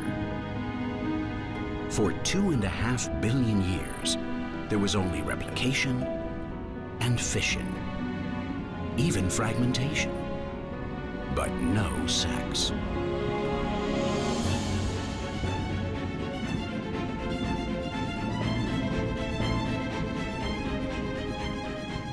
Fish were the first vertebrates to incorporate sex in their reproductive methods. Today, they employ sex in 1,000 ways. There are even fish that change sex if there aren't enough males or females in the neighborhood. The first sexed animal species weren't even divided into genders, into males and females. Those animals were both at the same time. They were hermaphrodites.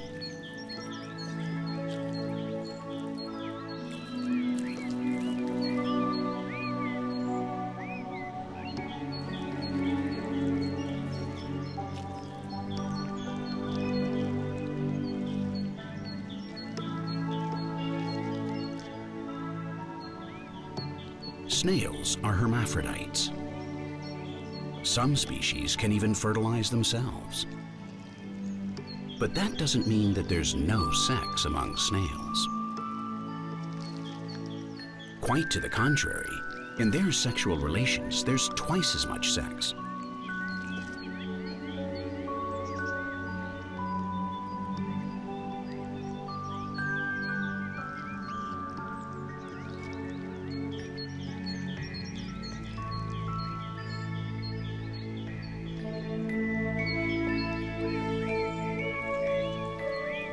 Sometimes during copulation, the same snail behaves as both a male, providing its partner with its spermatozoa, and as a female, fertilizing its eggs with the spermatozoa that its partner provides, all at the same time.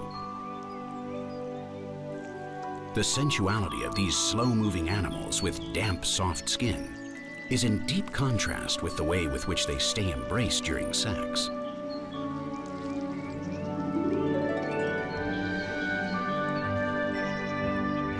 They are so closely entwined that it's impossible to see it, but they each stick a calcium dart into the other to keep them tied up until they have finished the sexual act.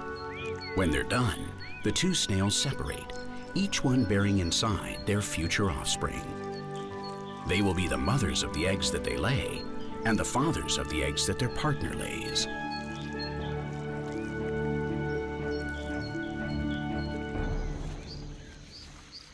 Elephants are the opposite of snails. Not because of their size, but because of how different the bulls are from the cows.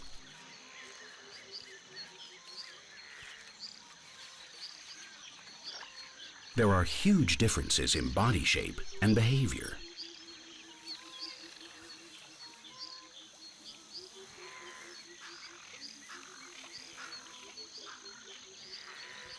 A A large male elephant can weigh up to 7 tons, while the largest females weigh only half that. Although you can't say that they're exactly slender either.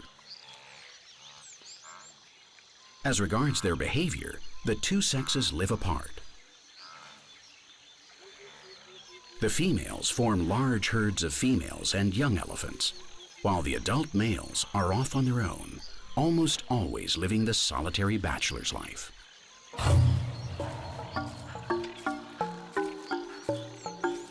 Many features distinguish them in obvious ways, which is very important for them, since individual elephants can recognize each other and can also see clearly what another's intentions are when he approaches.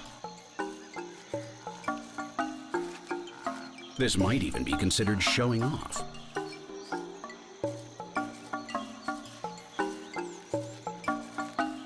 But the body language, when the sexual organs are outside of the body, is so explicit that the message is evident. Nevertheless, scientists believe that what leads a female elephant to pick one mate over another isn't the size of what's between his hind legs, but rather a combination of attributes.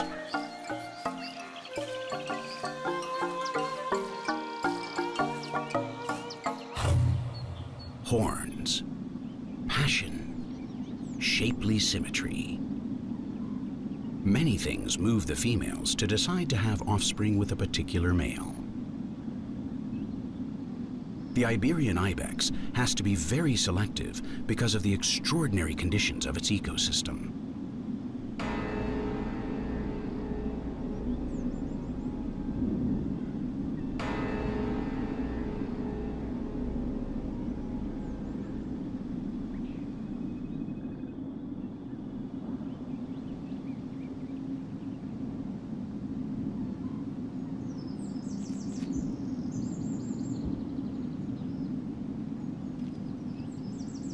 The mating behavior of this species takes place at a time of year that may seem unusual. Most species prefer mild, warm temperatures to begin their mating rituals. But this hardy goat starts to flirt in the cold weather, when the worst of winter arrives and freezes the air, which ironically makes its blood boil.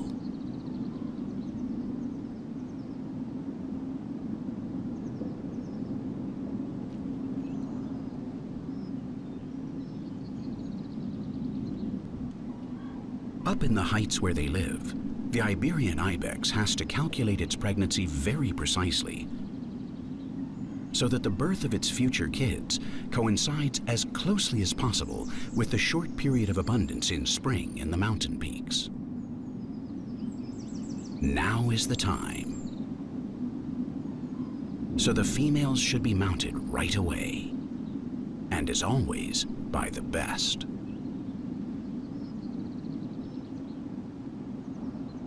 Now their attributes must be put to the test. Here, big horns don't mean a thing if you don't know how to use them like a champion.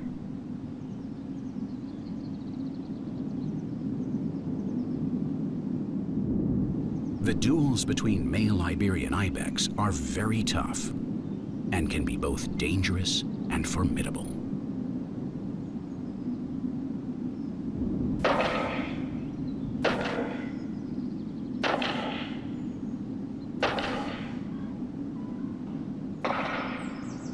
The sound of headbutts resounds thunderously in the mountains, suggesting broken necks and shaken brains.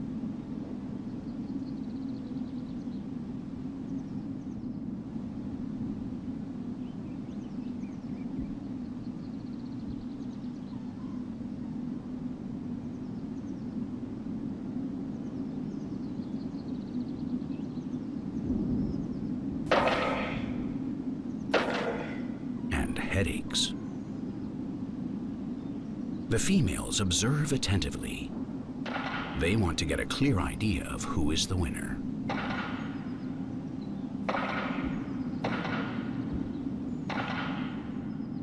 The young males and those with small horns are also sexually aroused and observe what they will have to do someday if they hope to procreate.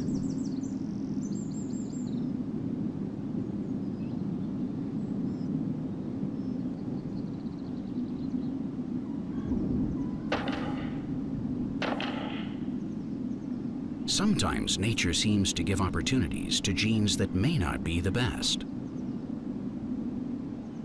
While the strongest ones are battling away in a classic scene involving their species, an opportunist tries to sneak in through a new door, the back door, so that his audacity may continue to crop up in future generations.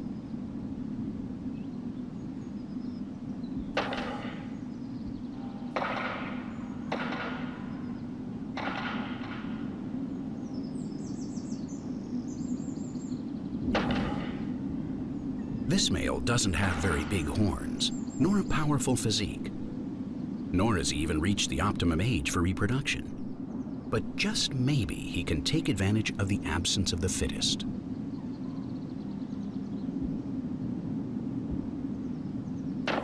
Before the biggest Billy can settle his duel with the one who appeared to be his most dangerous rival, this youngster has 5 minutes more to keep trying.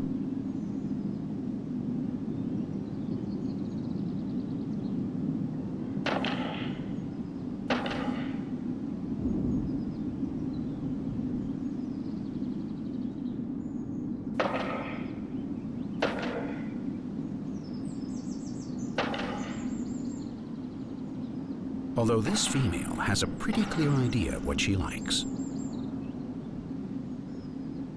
Unlike amphibians, she-goats refuse to let their ova be fertilized by someone who hasn't demonstrated his courage in the headbutting arena.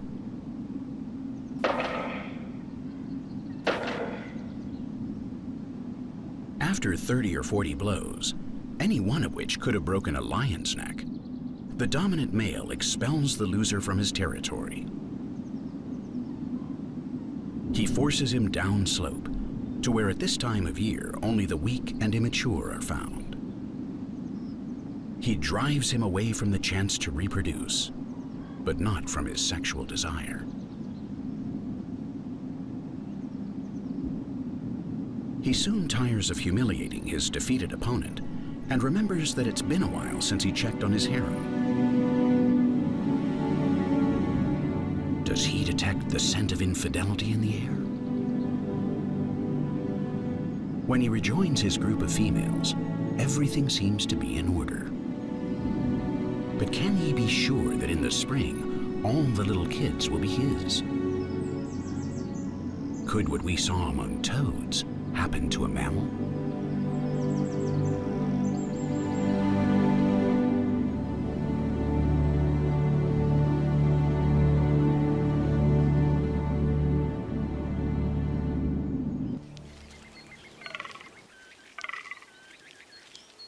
Besides horns or butting heads, another thing that is often found among males is snoring.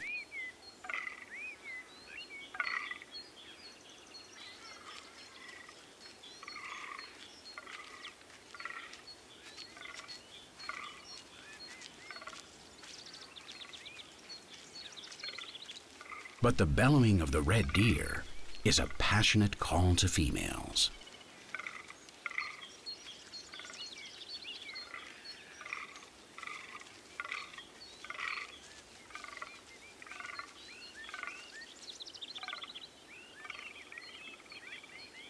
And what is really found again and again among the males of many species is a tendency toward polygamy and a certain propensity to brag.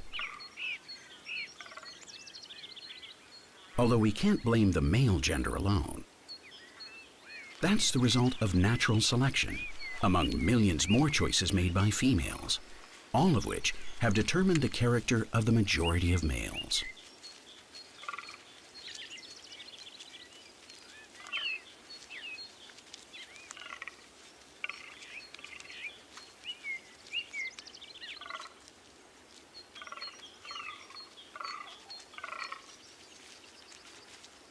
Although every once in a while, in certain other mammals, it's possible to find variations from typical masculine behavior. In other words, not all males are the same.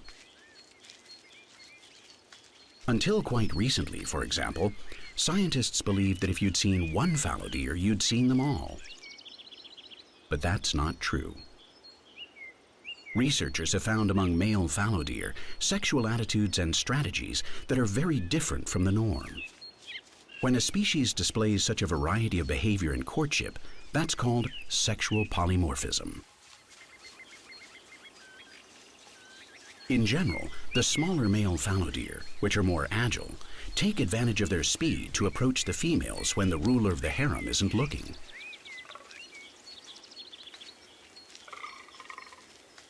They know that they can escape from danger thanks to their quick feet, and that doesn't affect their self-esteem.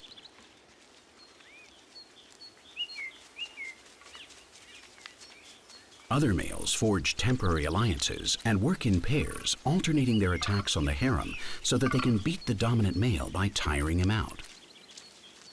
And some just wander around in search of lost females and chance encounters.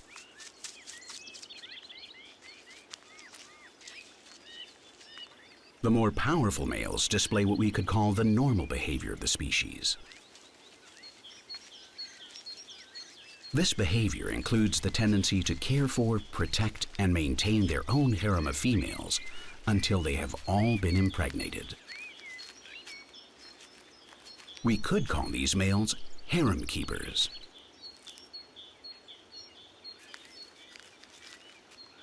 This is a large alpha male, the traditional type.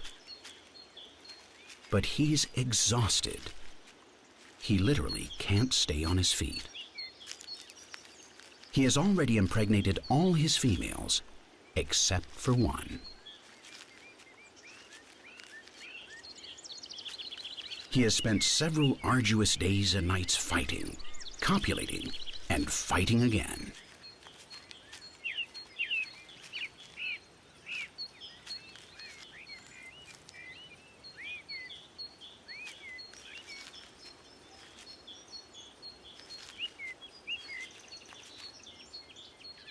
He tries, but he just can't do it.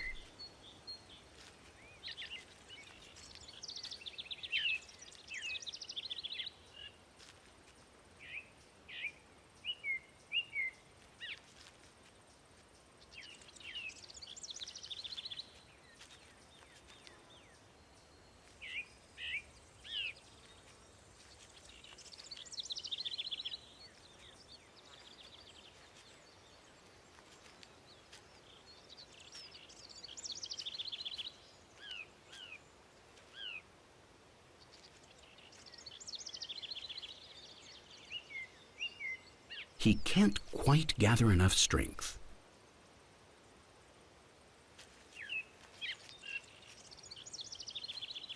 Nature seems determined to demonstrate that the sexual stereotypes don't match the reality.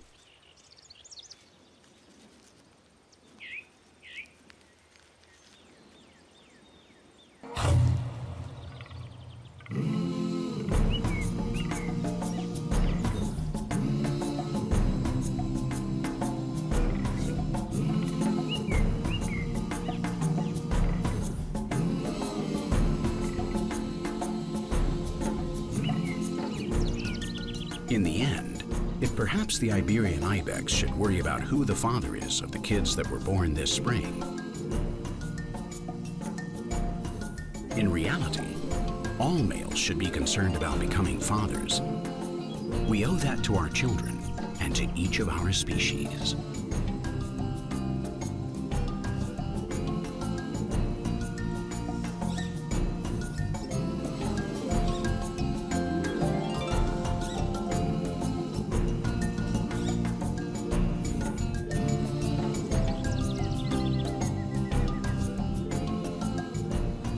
The males of the Phasmida order, that is, the stick insects and the leaf insects, go to great lengths to make sure that they are the true fathers of the offspring that will be born.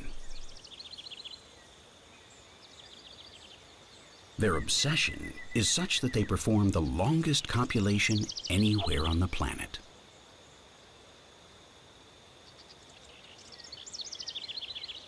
These insects don't move around much, only when they eat or when they have to find a mate. But today, the pheromones in the air have brought together this male and the female trying to attract him. It's time to get started. The evolutionary adaptations that these strange creatures have developed so as to go unnoticed are marvelous. But even more surprising is the ability that the males have developed to ensure the success of their genes.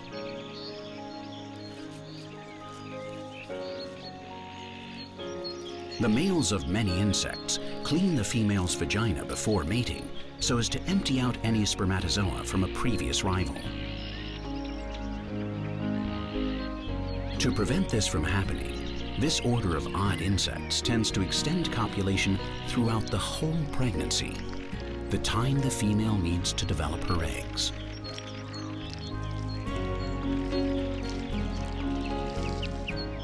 Fortunately, this takes only a few days, or a couple of weeks at the most. They stay like this until the time is up. And then the male removes his plug, and the female almost immediately lays her eggs. One by one. She prepares the egg, and it emerges.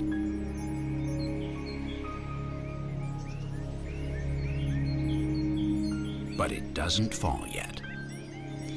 The female holds on to it while she looks for the perfect place to lay it.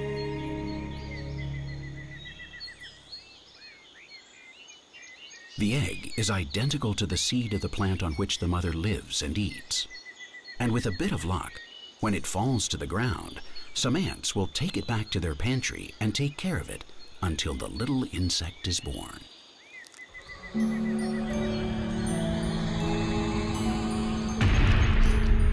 Then the newborn phasmid, disguised by the smell of the ants, will look for its own plant with greater safety. Now those are guarantees of paternity and survival.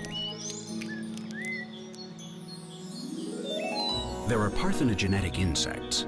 That is, it isn't always necessary for males to fertilize the eggs, and a few rare cases of hermaphroditic insects. But almost all insects reproduce the same way. The male inserts his copulatory organ into the female's vaginal canal. In this way, it transfers its sexual cells and fertilizes the eggs of its mate. This is the most common method among animals. What isn't so common is that often female insects copulate only once in their lives, but are able to store the spermatozoa and measure them out during the rest of their existence.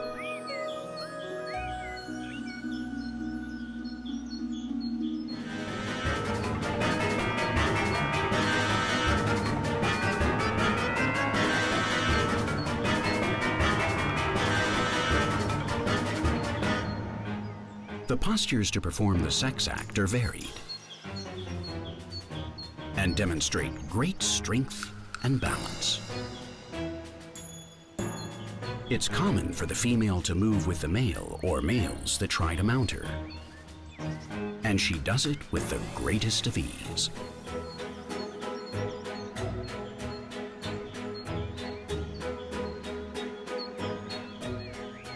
Another position consists of each one looking in the opposite direction, so that they can better control whether any danger is approaching during that most inopportune moment.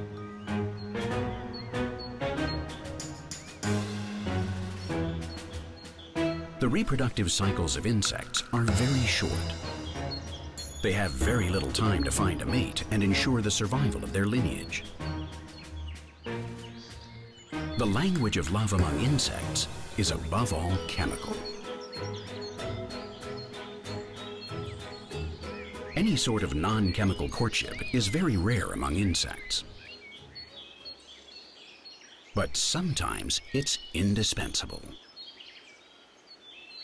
The female mantis could mistake its suitors for prey. So it's a good idea to make sure that things are clear from the start.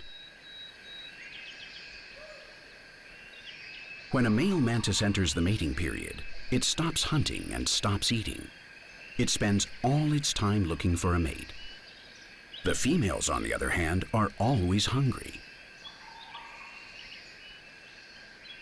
When two mantises of opposite sexes meet during the breeding period, the first few moments are full of tension. They see each other as predator and prey. But certain movements can calm the waters. If he correctly performs a series of movements, what we might call a life-saving dance, he will be able to procreate. Nonetheless, the female may already have been impregnated.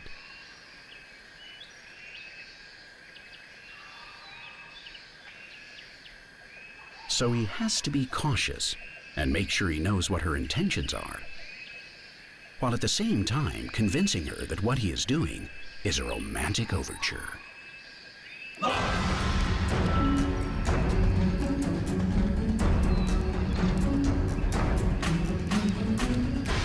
This shouldn't be confused with some supposedly cannibalistic copulation.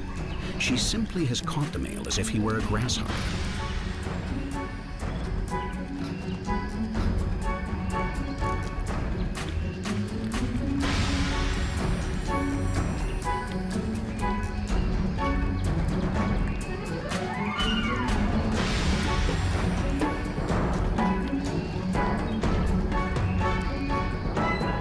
Either she didn't recognize his intentions, or he just wasn't good enough to convince her.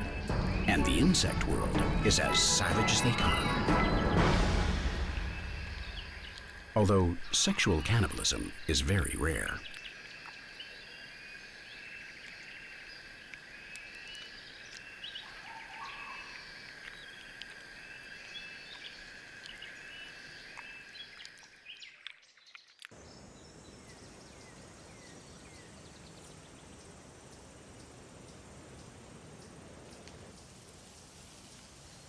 Tortoises have serious problems when it comes to having sex.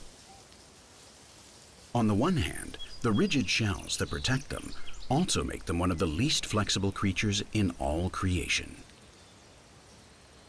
Not surprisingly, they can't even think of changing positions. In addition, they move very slowly and do everything with the greatest tranquility, especially walking.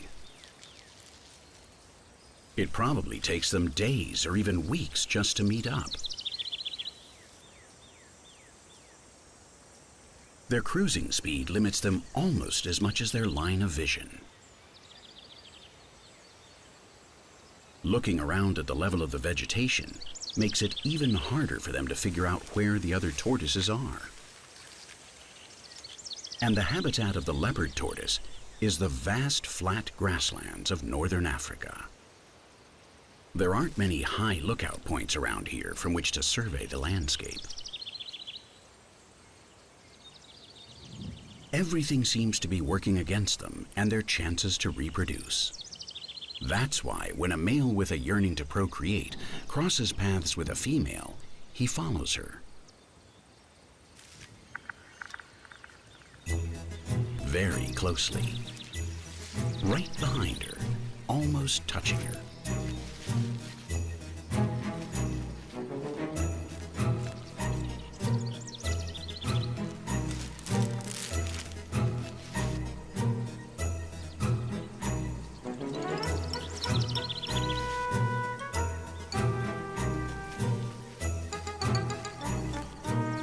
Every once in a while, they take a break from walking. But almost immediately, they start up again.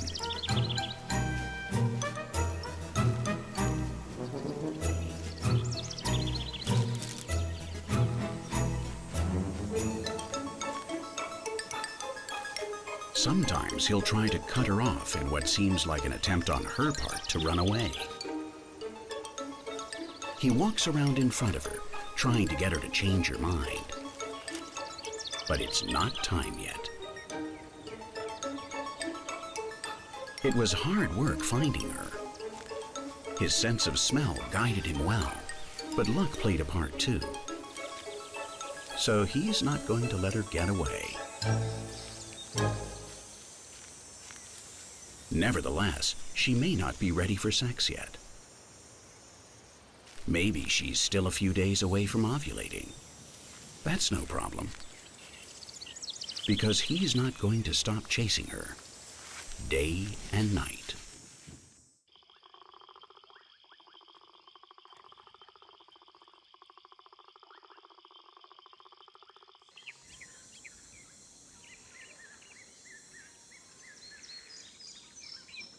When the pair of tortoises has finally synchronized their production of sexual cells, they simply know it, and it happens.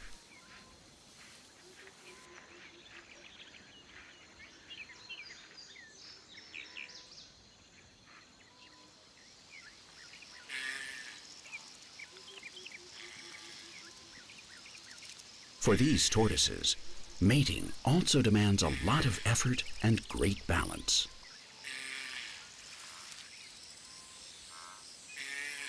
But the enormous biological complication that fertilizing female tortoises represents is compensated by their ability to store the male spermatozoa and gradually measure them out over time, the way insects do.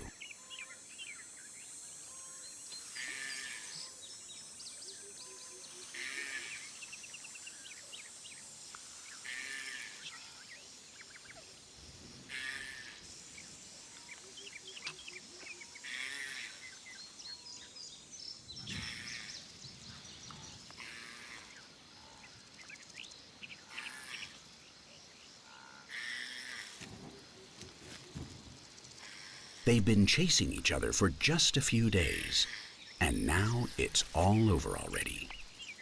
Most likely, they'll never see each other again, at least not for a long time.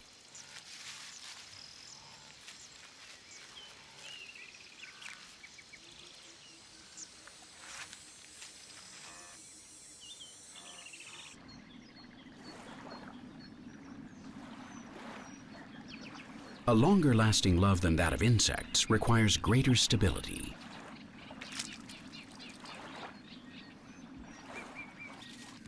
A gray heron is placing the first little branches of its future love nest and its future relationship. This is an intimate moment that is very difficult to observe.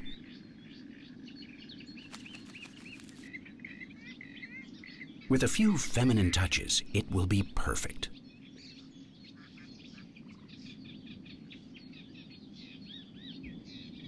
Nevertheless, he is the one who will have to bring most of the branches. She will then employ the construction materials as she sees fit. In reality, she is the architect. He is hardworking and also has a say, but she's got the last word.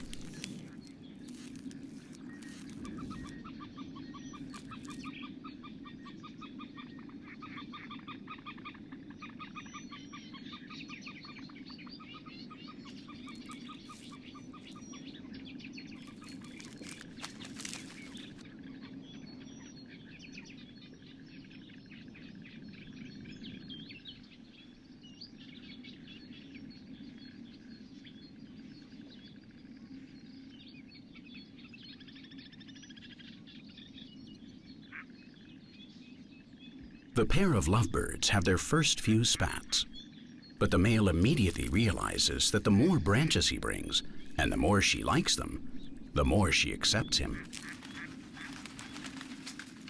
Copulation follows every time he brings a bunch of branches, and fertilization takes place on a par with the improvement of the nest. It's quite logical and easy to understand.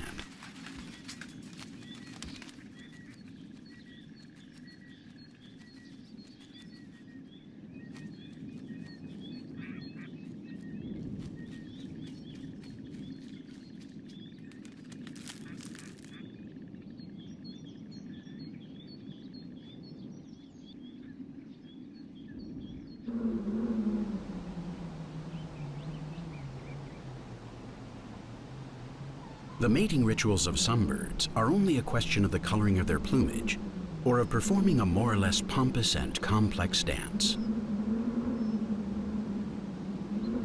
But the really practical mating rituals are the ones that highlight an individual's true abilities to succeed in life.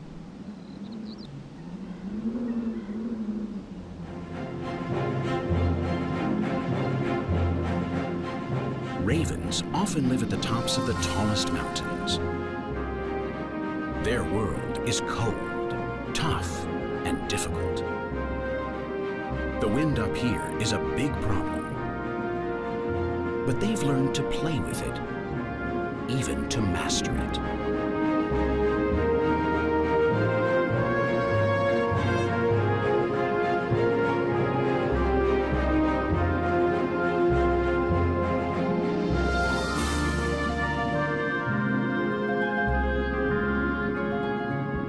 Courage and flying skills are two traits that directly affect these birds' ability to survive.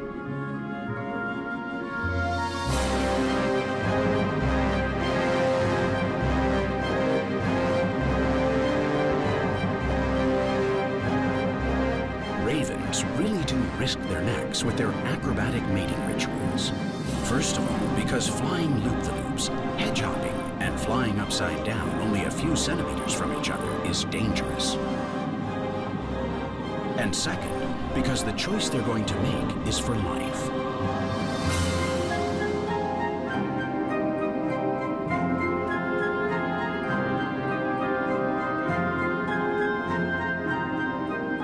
Ravens are monogamous and can live more than 50 years together. So they have to be very careful of who they choose.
These two lovers are performing a very curious dance.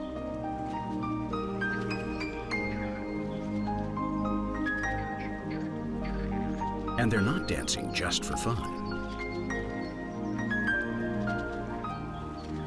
Grebes are birds that are acquiring increasingly aquatic habits. So in their mating rituals, demonstrating a mastery of the liquid element is a very good strategy. Without a doubt, this has a lot to do with synchronized swimming. Grebes, however, haven't learned a series of movements that they repeat like automatons. What they do is imitate each other, as if they were looking in a mirror.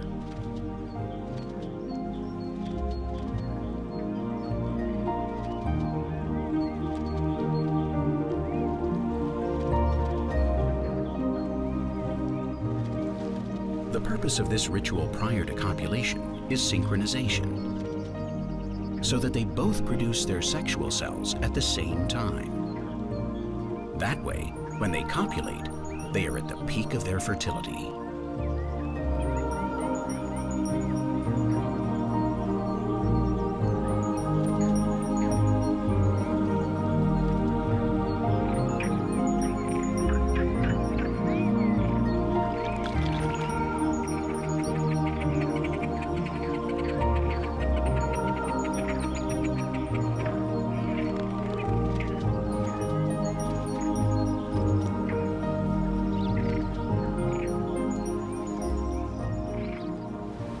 There are 10,000 species of birds. In many families, both sexes look almost identical in many ways, above all in physical appearance, since it's impossible to distinguish the females from the males by their plumage or their size.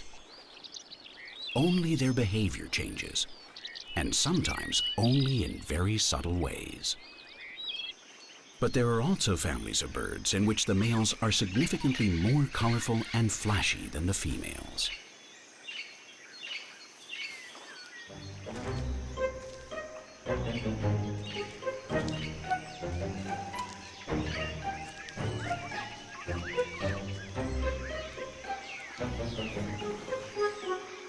In the case of the bare-faced curassow, a large Brazilian relative of the turkey, it is really hard to decide which of the two sexes wears the most striking colors.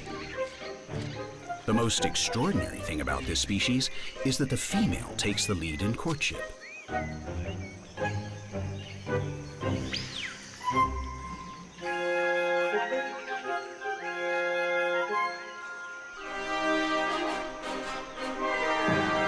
That's an innovative strategy, and certainly one that would be well worth exploring sometime.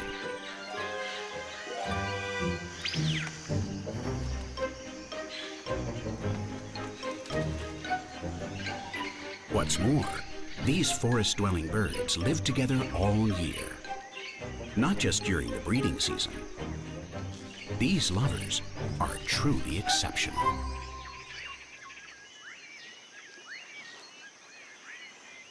Many species have evolutionarily opted to live alone. Snakes don't maintain a relationship as couples in any way, shape, or form. Their life together lasts as long as it takes to court one another and mate. After that, they go their separate ways. The male tries to pin down the female with brute force, which she assesses. With one quick look, she checks him out and sees that he has the buff body of a good hunter and is obviously well fed.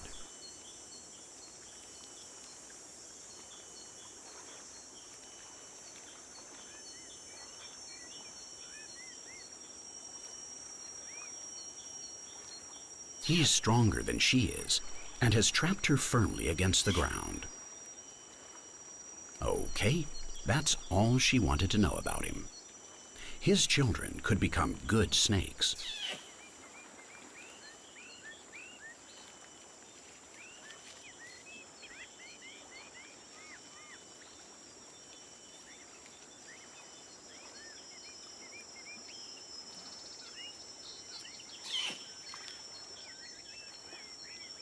The female doesn't expect to get any help from him in the future. But then she's not going to look after her offspring either. She will simply lay her eggs, and then she's done with the whole affair. Neither parents nor children will ever see each other.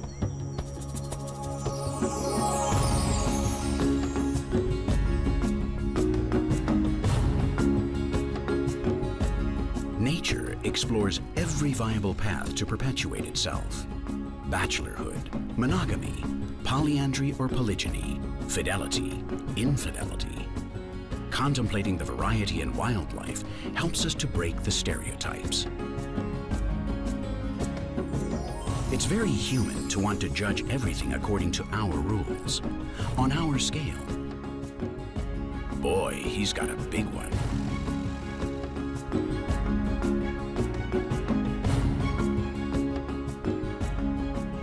But that's how we reach the conclusion, mistakenly, that size matters in romance.